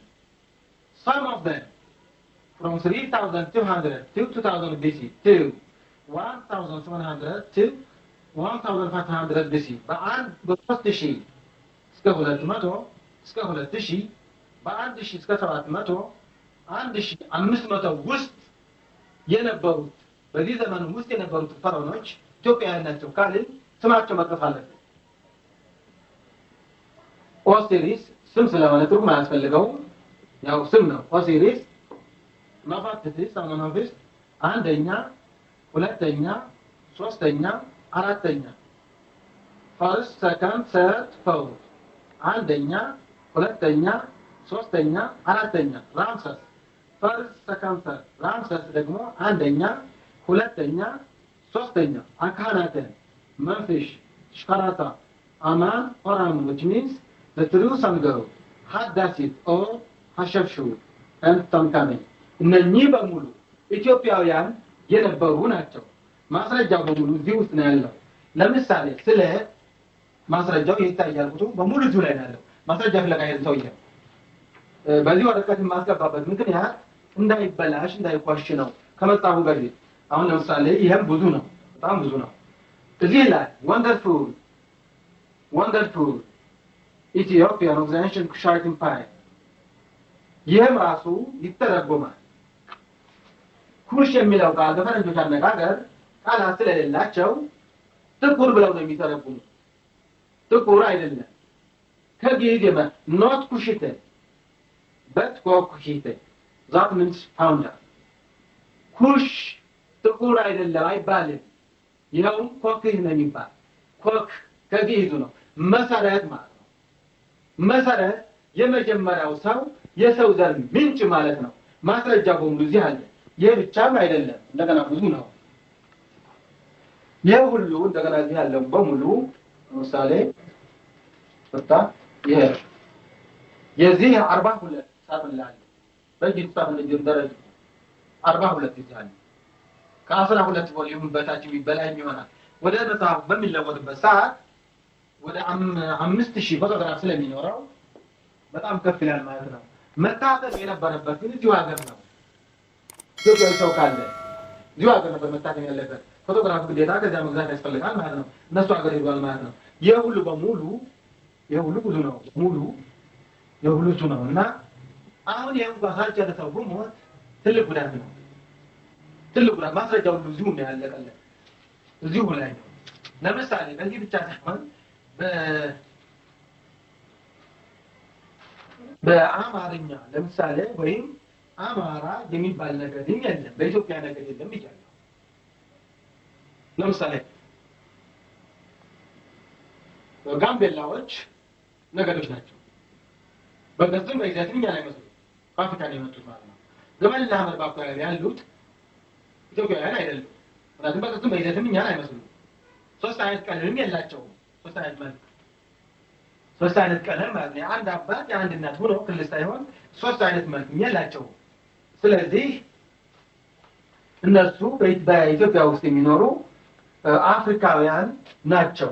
12 ዩኒቨርሲቲ መምህራን አሉ እና 9 ወደ 7 ዓመታችን ነው እስካሁን ድረስ አልተጓደ በሳምንት 2 ቀን ፕሮግራም አለ እና ማለትም ኢትዮጵያውያን እምነት የመሰረትን እኛ ነን። ነቢያቶቹ አብዛኞቹ ኢትዮጵያውያን ናቸው። የመጀመሪያው ነብይ ሄኖክ ስለ መሬቱ አቀማመጥ ምን አይነት መሬት እንደሆነ ምን አይነት ማዕድን እንዳለ ከሰማይ ምን አይነት ነገር እንዳለ የተናገረ የመጀመሪያው ነብይ ሄኖክ ኢትዮጵያዊ ነው። ኤርምያስ ኢትዮጵያዊ ነው። ሐጌ ኢትዮጵያዊ ነው። ሶፎንያስ ኢትዮጵያዊ ነው። አሞጽ ኢትዮጵያዊ ነው እና ሕዝቅኤል ኢትዮጵያዊ ነው። አብዛኞቹ ኢትዮጵያውያን ናቸው። ከሐዋርያት ማቴዎስ ኢትዮጵያዊ ነው። ማርቆስ ኢትዮጵያዊ ነው። ፊልጶስ ኢትዮጵያዊ ነው። ቶማስ ኢትዮጵያዊ ነው። ቋንቋውም የኢትዮጵያዊኛ ነው። በዚያ አሁን እስራኤልኛ እኮ ኢትዮጵያ ከነፊደል እኮ ከኢትዮጵያ የተወሰደ አሁን ለምሳሌ የአረቦች ፊደል የኢትዮጵያ ፊደል በላይ ገብረ መድኅን የሚባል የመካ የበላይ ገዥ ነበረ። ስለ እስልምና ሃይማኖት የመሰረተ እሱ ነው። በላይ ገብረ መድኅን የመካ የበላይ ገዥ ነበረ። በ400 ዓመተ ምህረት ነው። በዛ ሰዓት መሐመድ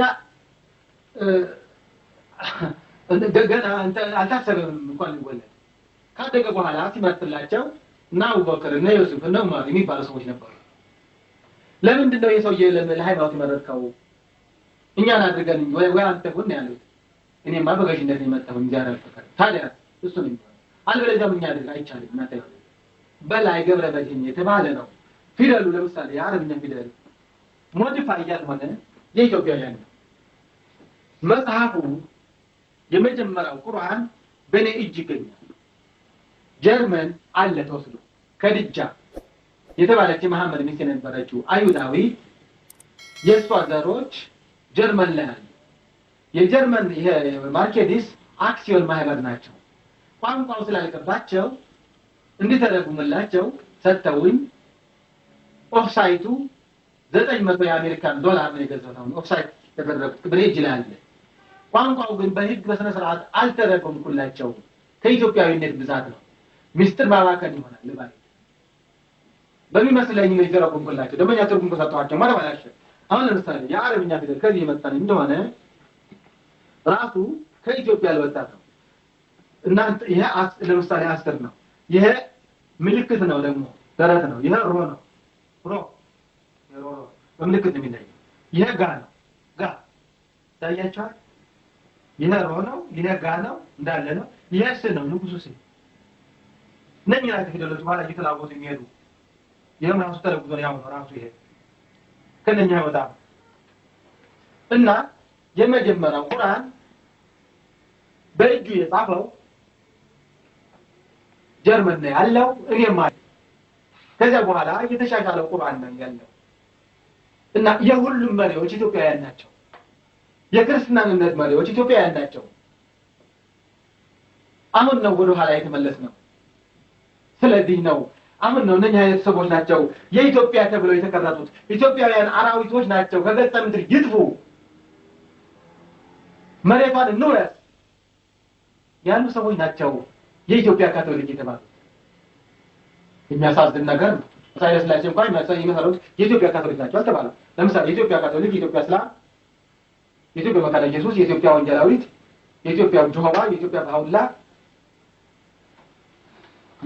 ድመቱ እንኳን ሃይማኖት ቢኖረው የኢትዮጵያ ተብሏል። ጉዳዩ ግስ የማይሻገር ግስ ነው። ፖለቲክ የሃይማኖት ነው። አሜሪካኖች ራሳቸው በአሁኑ ሰዓት በአኛው ክፍለ ዘመን የዛሬ 50 ዓመት ወደፊት አሜሪካን ያለችበት ደረጃ ነው የምትቆየው ወይስ ትወድቃለች ወይስ ትበልጣለች በሚል ወገኖቻቸውን ሲያስጠኑ የራሳቸውን ወጣቶች ሲያስጠኑ የሰለላ ድርጅቱ CIA እና ከእስራኤል የሰለላ ድርጅት አንድ ነው ሆነው ግን የተለያየ እምነት እየፈጠሩ በየጊዜው ወደ ኢትዮጵያ እንደ አዲስ አማን ኢየሱስ እየበልተደፋ እውነተኛው እምነት መስራቹ እንደ አዲስ አማን በዚህ አይነት የህዝብ ከሚያዳክሙት ይልቅ እንደ ኢራቅ ቀጥታ ጦርነት ቢከፍቱበት ይሻላል። ቀጥታ ጦርነቱ ይከፋል። እንደገና እንደ አይነቱ ሰዎች ናቸው አራዊቶች ናቸው። የመጽሐፉ ያለ ዚህም አለ አራዊቶች ናቸው ሰዎች አይደሉም ያለው ሰው ነው የኢትዮጵያ ካቶሊክ ተብሎ የተሰየመው። አረቦች ደግሞ በተቃላ ኢትዮጵያን የሶስት አይነት መልክ ያለውን ህዝብ ከገጠም ተጨረሰው አጥፍተው በኢትዮጵያ የእስላም መሪ አቁመው እስማኤል ዓመተ ምህረት የእስላም መሪ ማቆም የሚችል የ1000 ጥራት ዘመን ነው በሌጃለ ፕላን ግን ለማን ይሰጣል ተገናለ ኔጅን ያለው ፕላን የእስላም መሪ አቁመው ቀስ በቀስ የሶስት አይነት መልክ ያለው ምርጥ ህዝብ አጥፍተው የአረብ መናኸሪያ ለማድረግ ነው። ከዚያውም በላይ ስትራቴጂ የጦር አመች ነው ቦታው ራሱ። አሁን ለምሳሌ ሳዳም ሁሴን ዜን ይዞ ቢሆን ኖሮ ማንም ሰው አይነካው። የመጨረሻ ነው፣ በሙሉ መምታት ይቻላል። ስንት ወንዝ እያለ ነው፣ የአባይ ወንዝ ይዘን ነው፣ በመንግስተ ሰማያት በቀናት አየር ንብረት የሚኖሩበት መሬት ይዘን ነው ዳቦ የምንለምነው። ለማኝም ያደረጉን እነሱ ናቸው። የተለያየ መሰረተ ቢስ የሆነ ቀዝቃዛ ጦርነት የተለያየ ሃይማኖት አምጥተው ለምሳሌ በአንድ ቤተሰብ የተለያየ እንኳን ቀበሌ አካባቢ አንድ ህዝብ ቢሆን ተቀርቶ ሰውየው ባልየው ኦርቶዶክስ ነው፣ ሴትዮዋ ካቶሊክ ናት፣ አንድ ልጁ ጴንጤ ነው፣ አንድ ልጁ ጆሆባ ነው፣ አንድ ልጁ ፕሮቴስታንት ነው፣ አንድ ልጁ ባሃውላ ነው። በአንድ ቤት እንኳን ህብረት የለም። አሁን ለምሳሌ የራሽያ ወደቀ የአሜሪካ ስለያደረገ አሁን ለማኝ አንደኛ ለማኝም ያደርጋል ከሃዲዎች እኛን እንደዚህ በታተሉ እነሱ ናቸው እና እነሱን ጥሎ ነው አሁን የበላይነት ነው ያለው። አሜሪካ በሙሉ የበላይ ነው። ነገር ግን ይዛ ይሆን ነገቷን ይጥለዋል። ግን የቀዝቃዛ መሰረተ ቢስ የሆነ እምነት እየፈጠረ የህዝቡን ሞራል ከሚጥልብን ይልቅ በይፋ ጦርነት ቢከፍትብን ይሻላል። ይህም ጦርነት አሁን የሚካሄደው እኛም ቢሆን የራሳችን አይደለም፣ በራሳችን ኃይል የምንንቀሳቀስ አይደለም። አሁን ወጀነ ነሻቢያ የሚሉትን በራሱ የሚንቀሳቀስ አይደለም። አሜሪካን ነው ሁሉ የአሜሪካን እና የእስራኤል ስለላ ድርጅት ነው። እርስ በርሳችን ነው የምንተላለቀው። የሰው ዳይ የምንሆነው እኛ ነን። ለምሳሌ ትግራዩ፣ አማራው፣ ኦሮሞ እኔ ማንን እመስላለሁ ብሎ መጠየቅ አለበት። ቋንቋ ከዚህ ይመጣል። የኔ ቅርጽ ማን ይመስላል? ነጭ እመስላለሁ? አልመስልም። አፍሪካዊ እመስላለሁ? አልመስልም። አረብ እመስላለሁ? አልመስልም። መካከለኛው ምስራቅ እመስላለሁ? አልመስልም። ታዲያ ማንን ነው የምመስለው? ትግራዩ፣ አማራው፣ ኦሮሞው፣ ጉራጌው፣ አፋሩ፣ ኤሳው፣ ሶማሌው ራሴን ነው ከምቀንሰው ያለው። የኔን የሚመስል ቅርጽ የኔን የሚመስል ሰውነት ያለው ሰው ሲጠፋ ነገ ጠዋት እኔ ባሪያ ሆናለሁ ማለት። ስለዚህ እያንዳንዱ ኢትዮጵያ ሃይማኖት ፖለቲክ ነው። የአረብ እስልምና እንጂ የዓለም ኦርቶዶክስ የሚል የለም። የሮማ ካቶሊክ እንጂ የሮማ ኦርቶዶክስ የሚል የለም። ሀገርን መንግስትም አለው። ስለዚህ ነው ቸግሮኝ ነው ለምሳሌ ኃይለ ሥላሴ ህዝቡን ለመካፋፈል ስለፈለጉ ሃይማኖት የግል ነው፣ ሀገር የጋራ ነው። አሁን ያ ነው የሚተረጎም ያለው ነገር። ስለዚህ ነው የኢትዮጵያ ካቶሊክ እግዚአብሔር የለም ማለት ተገደሉ የሚለው የኢትዮጵያ ሃይማኖት ሰጪ ሆነ ያለ ቦታ የኢትዮጵያ ካቶሊክ፣ የኢትዮጵያ ወንጌላዊት፣ የኢትዮጵያ መካነ ኢየሱስ፣ የኢትዮጵያ እስላም አሁን የኢትዮጵያ ሁሉ የኢትዮጵያ ምናልባት እግዚአብሔር ሰው ይፈጥር ይሆናል። ለአይሁኑ ማለት ነው ምቀኝነት አይደለም። ሀገርም መንግስትም አለው። የትኛው ካቶሊክ ነው 3 ገጽ የጻፈ? የትኛው እስላም ነው 3 ገጽ በዲጋ 3 ሺህ ገጽ የጻፈ? የትኛው ፕሮቴስታንት ነው 3 ሺህ ገጽ የጻፈ? በኢትዮጵያዊነት የኢትዮጵያ ተዋሕዶ ነው ልጅ ነው፣ የኢትዮጵያ ኦርቶዶክስ ልጅ ነው 3000 ገጽ የጻፈ። የትኛው ፕሮቴስታንት፣ የትኛው ካቶሊክ፣ የትኛው እስላም ነው ተባርሮ የመጣ ከውጭ? የኦርቶዶክስ ልጅ ነው። እኔ ነኝ ተባርሬ ኢትዮጵያዊ ነኝ ተብዬ ተባርሬ የመጣሁት ከሩ በ24 ሰዓት ተባርሬ ስቃይ ደርሶብኝ እንደገና ከአይሮፕላን ወደ አይሮፕላን እንድመላለስ ተደርጎ የተባረርኩኝ ነኝ። ሀገር አለው። በርግጥ ነኝ 100% እዚህ ያለው እስላም ገጽታው እዚሁን እንጂ አረባዊ ነኝ ብሎ ለምሳሌ ናስር የሙተለት እናንተ ኑራችሁ እንደሆነ ከዚህ አጎበር ተይዞ ቅዱስ ጴጥሮስ ሐውልት ነው የተሰራው። አሁን እስከዚያ ድረስ ነው የነሱ ባንድ ላይ ተፈቀደላቸው። ምናቸው ነው ለምን ምንድነው እሱ አረብ ነው ሁሉ ኢትዮጵያዊ ነው። ኢትዮጵያውያን ዘር አለ ኑቢያ ላይ ግጭ ኑቢያ ምናቸው ነው አጎበር ተሰርቶ ዋይ እየተባለ የሚዞርበት? በዛ ሰዓት እርምጃ መወሰድ ነበረበት። ነገር ግን ኢትዮጵያዊ ሰው የለም።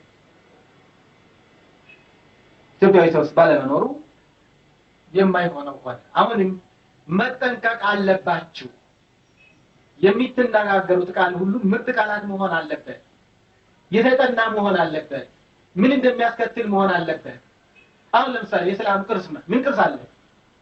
ምን ቅርስ አላቸው? ከ700 ዓመተ ምህረት ነው ከነቁራናቸው የጻፈው በላይ ገብረመድህን የሚባለው ነው። የመካሪ በላይ የሚባለው ነው። እዚህ ያሉ ደንቆሮ ሰላሞች ለምሳሌ በአረብ ሀገር ኢትዮጵያዊ ካለ አረብኛ ቋንቋ የሚችል ከሆነ የሚያስተግረው እሱ ነው የሚመራው። አላሁ አክበር የሚለው የሚያስተግረው እሱ ነው ኢትዮጵያዊ። እሱ ከሌለ ደግሞ በሱ ስም ተሰይሞ አንዱ በላይ ብለው ከተሰየሙ በኋላ ነው። ግን የኢትዮጵያ ባሪያ ነው የሚሉት እነሱ። ኢትዮጵያዊ ባሪያ አይደለም። በገዥነት ከሄደ እኛ ባሪያ ከምንላቸው ሰዎች ቢሆንም በመሰረቱ ባሪያ ማለት ጥቁር አይደለም። ባሪያ ማለት ተገዥ ነው፣ ራሱ የማይችል ነው። የፈረንጆች ባርነት እርስ በርሳቸው ስለተካካሰ አንዱን ስለገዛው የእነሱ ባርነት ስለተካካሰ ባሪያ የሚለው ቃል ለሶስተኛው ዓለም ሰጡት። እንደገና ሶስተኛው ዓለም አብዛኛው ነፃ ስለወጣና እነዚህ እንዲመሰሉት ኃይል ስላገኙ ባሪያ የሚለው ቃል ለጥቁር ሰጡት። ለምሳሌ እኛ ደግሞ ከኛ የጠቆረውን ባሪያ እንለዋለን። ምን ባሪያ አይደለም ግን ራሱ የማይችል ከሆነ ባሪያ ነው ማንኛውም ሰው። ራሱ የማይችል በራሱ የማይመራ ህዝብ፣ ራሱ የማይችል በራሱ ሀሳብ የማይመራ መንግስት ባሪያ ነው። ባሪያ ማለት ያ ነው። እና ኢትዮጵያውያን ባሪያ ከምንላቸው በገዥነት መደብ ስለሄደ ባሪያ አይደለም። አሁን ለምሳሌ አላህ አክበር ብሎ ጸሎት የሚያደርግ ማን ነው ብትሉት ብላል ነው የሚሏቸው። ብላል ለምን ብላል ተባለ? ማምሮ ዑመር ነው ሌላ ሰው ያለ እሱ ካልጸለየ ካልከፈተ ጸሎቱ ከእግዚአብሔር ፊት አይደርስም። እንደ ያሬድ የመጀመሪያ ተማሪ ነበረ ነው በላይ ገብረመድህን የሚባል በሚዘምርበት ሰዓት ከብቶች ይቆማል። እንደ ያሬድ ወፎች ወርደው ይረግፋሉ። እንደዚህ አይነት ነበረ መጽሐፉ ሙስሊም አለ። ሌላ የተወሰነ ቃላትም አለ። እና ስለዚህ ነው እንደገና ለምሳሌ በአማርኛ ሌላ ማለት አሁን እየቀዳህ ነው። ለምሳሌ አቶ መስፍን የሚባል የግሪክ አምባሳደር ነበር እና መጀመሪያ እውነት ኢትዮጵያውያን ለማስመሰል ሞክረው ነበር። ኢትዮጵያውያን ለማስመሰል እና አርማ ስሩ ተባለ። አርማ ከኢትዮጵያ ከመስፍን በኋላ ደግሞ የአቶ ገብረወልድ ልጅ ተተካው የኔን ሁኔታ ስለሚያውቅ አርማ ስራ አለ። አርማ 150 ገጽ ያለው ይሄንን አርማ ነው የሰራሁት።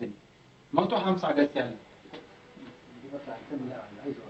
ዲታይሉ ይሄ 150 ገጽ ያለው ነው አርማ 150 ገጽ አለ። ያንን የሚገጽ 150 ገጽ አለ። ሰውየው ጉልበቴ ስሞ 450 የአሜሪካ ብር ነው የሸለመው። አባቴ ሰዎች እኮ ሰዎች አይደሉም ተግባራዊ ያደርጉት ነው ያለኝ። ታሪኩን ነው ወደ ሲል የለወጥኩት። የሲል ሰው አይደለሁም ግን 25 ጊዜ አፍርሻ የሰራው። ለምሳሌ የሚመስለው እንዴት ነው? ይሄ ይሆናል። የተቀርጾ ራሱ ማይተም የተቀርጾ ወታደር ቆብ ላይ ይሆናል።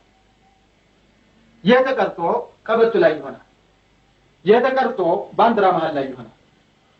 የተቀርጾ በየትምህርት ቤቱ በየመስሪያ ቤቱ ደጃፍ ላይ በተለያየ ይሆናል። ለምሳሌ ይሄ ሞዓ አንበሳ ዘምነገደ ይሁዳ ያሉ አጼ ምኒልክ ናቸው። በስህተት ነው። ዘምነገደ ኢትዮጵያ ነው። ይሄ ከክርስቶስ ልደት በፊት የነበረ አንበሳ ነው ከነጦሩ ነው። ይሄ ከክርስቶስ ልደት በኋላ ያለ አንበሳ ነው። እነኚህ ጭራዎቹ ናቸው እንዴት እንደተዋሃዱ።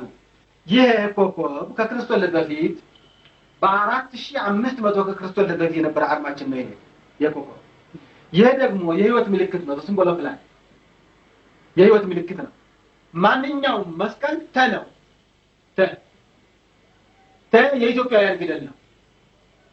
ኢትዮጵያውያን ለዓለም ያበረከቱት ፊደላችን ነው። ያለ ምንም ቅጽል ነው። ማንኛውም የዓለም መስቀል ከተ አይወጣም። እነኚህ ደግሞ ከዋክብት ግብጽ፣ ሱዳን፣ ሶማሌ ጀምሮ የኢትዮጵያ ግዛቶች ናቸው። ግብጽ፣ ሱዳን፣ ሶማሌ በግድም ሆነ በውድ ከእናት ሀገራቸው ከኢትዮጵያ እስኪቀላቀሉ ድረስ ጊዜያዊ መንግስት እንጂ ቋሚ መንግስት መኖርና ነው። ይሄ ደግሞ 170 ገጽ ለየዩኒቨርሲቲው ጽፌያለሁ። ግብጾች ተቃውሞ አቀረቡ። ቁልጭ ያለ በማስረጃ እንደ ሰውየው እንደዚህ መነኩሴ በማስረጃ ካልጻፋችሁ አንቀበላችሁም አላቸው። እንደኔ ማቅረብ አይችሉማ፣ አገራቸው አይደለማ። በ1700 ከክርስቶስ ልደት በፊት ከየመን ሳውዲ አረቢያ የተባለው እንግሊዝ ነው የከፈለው።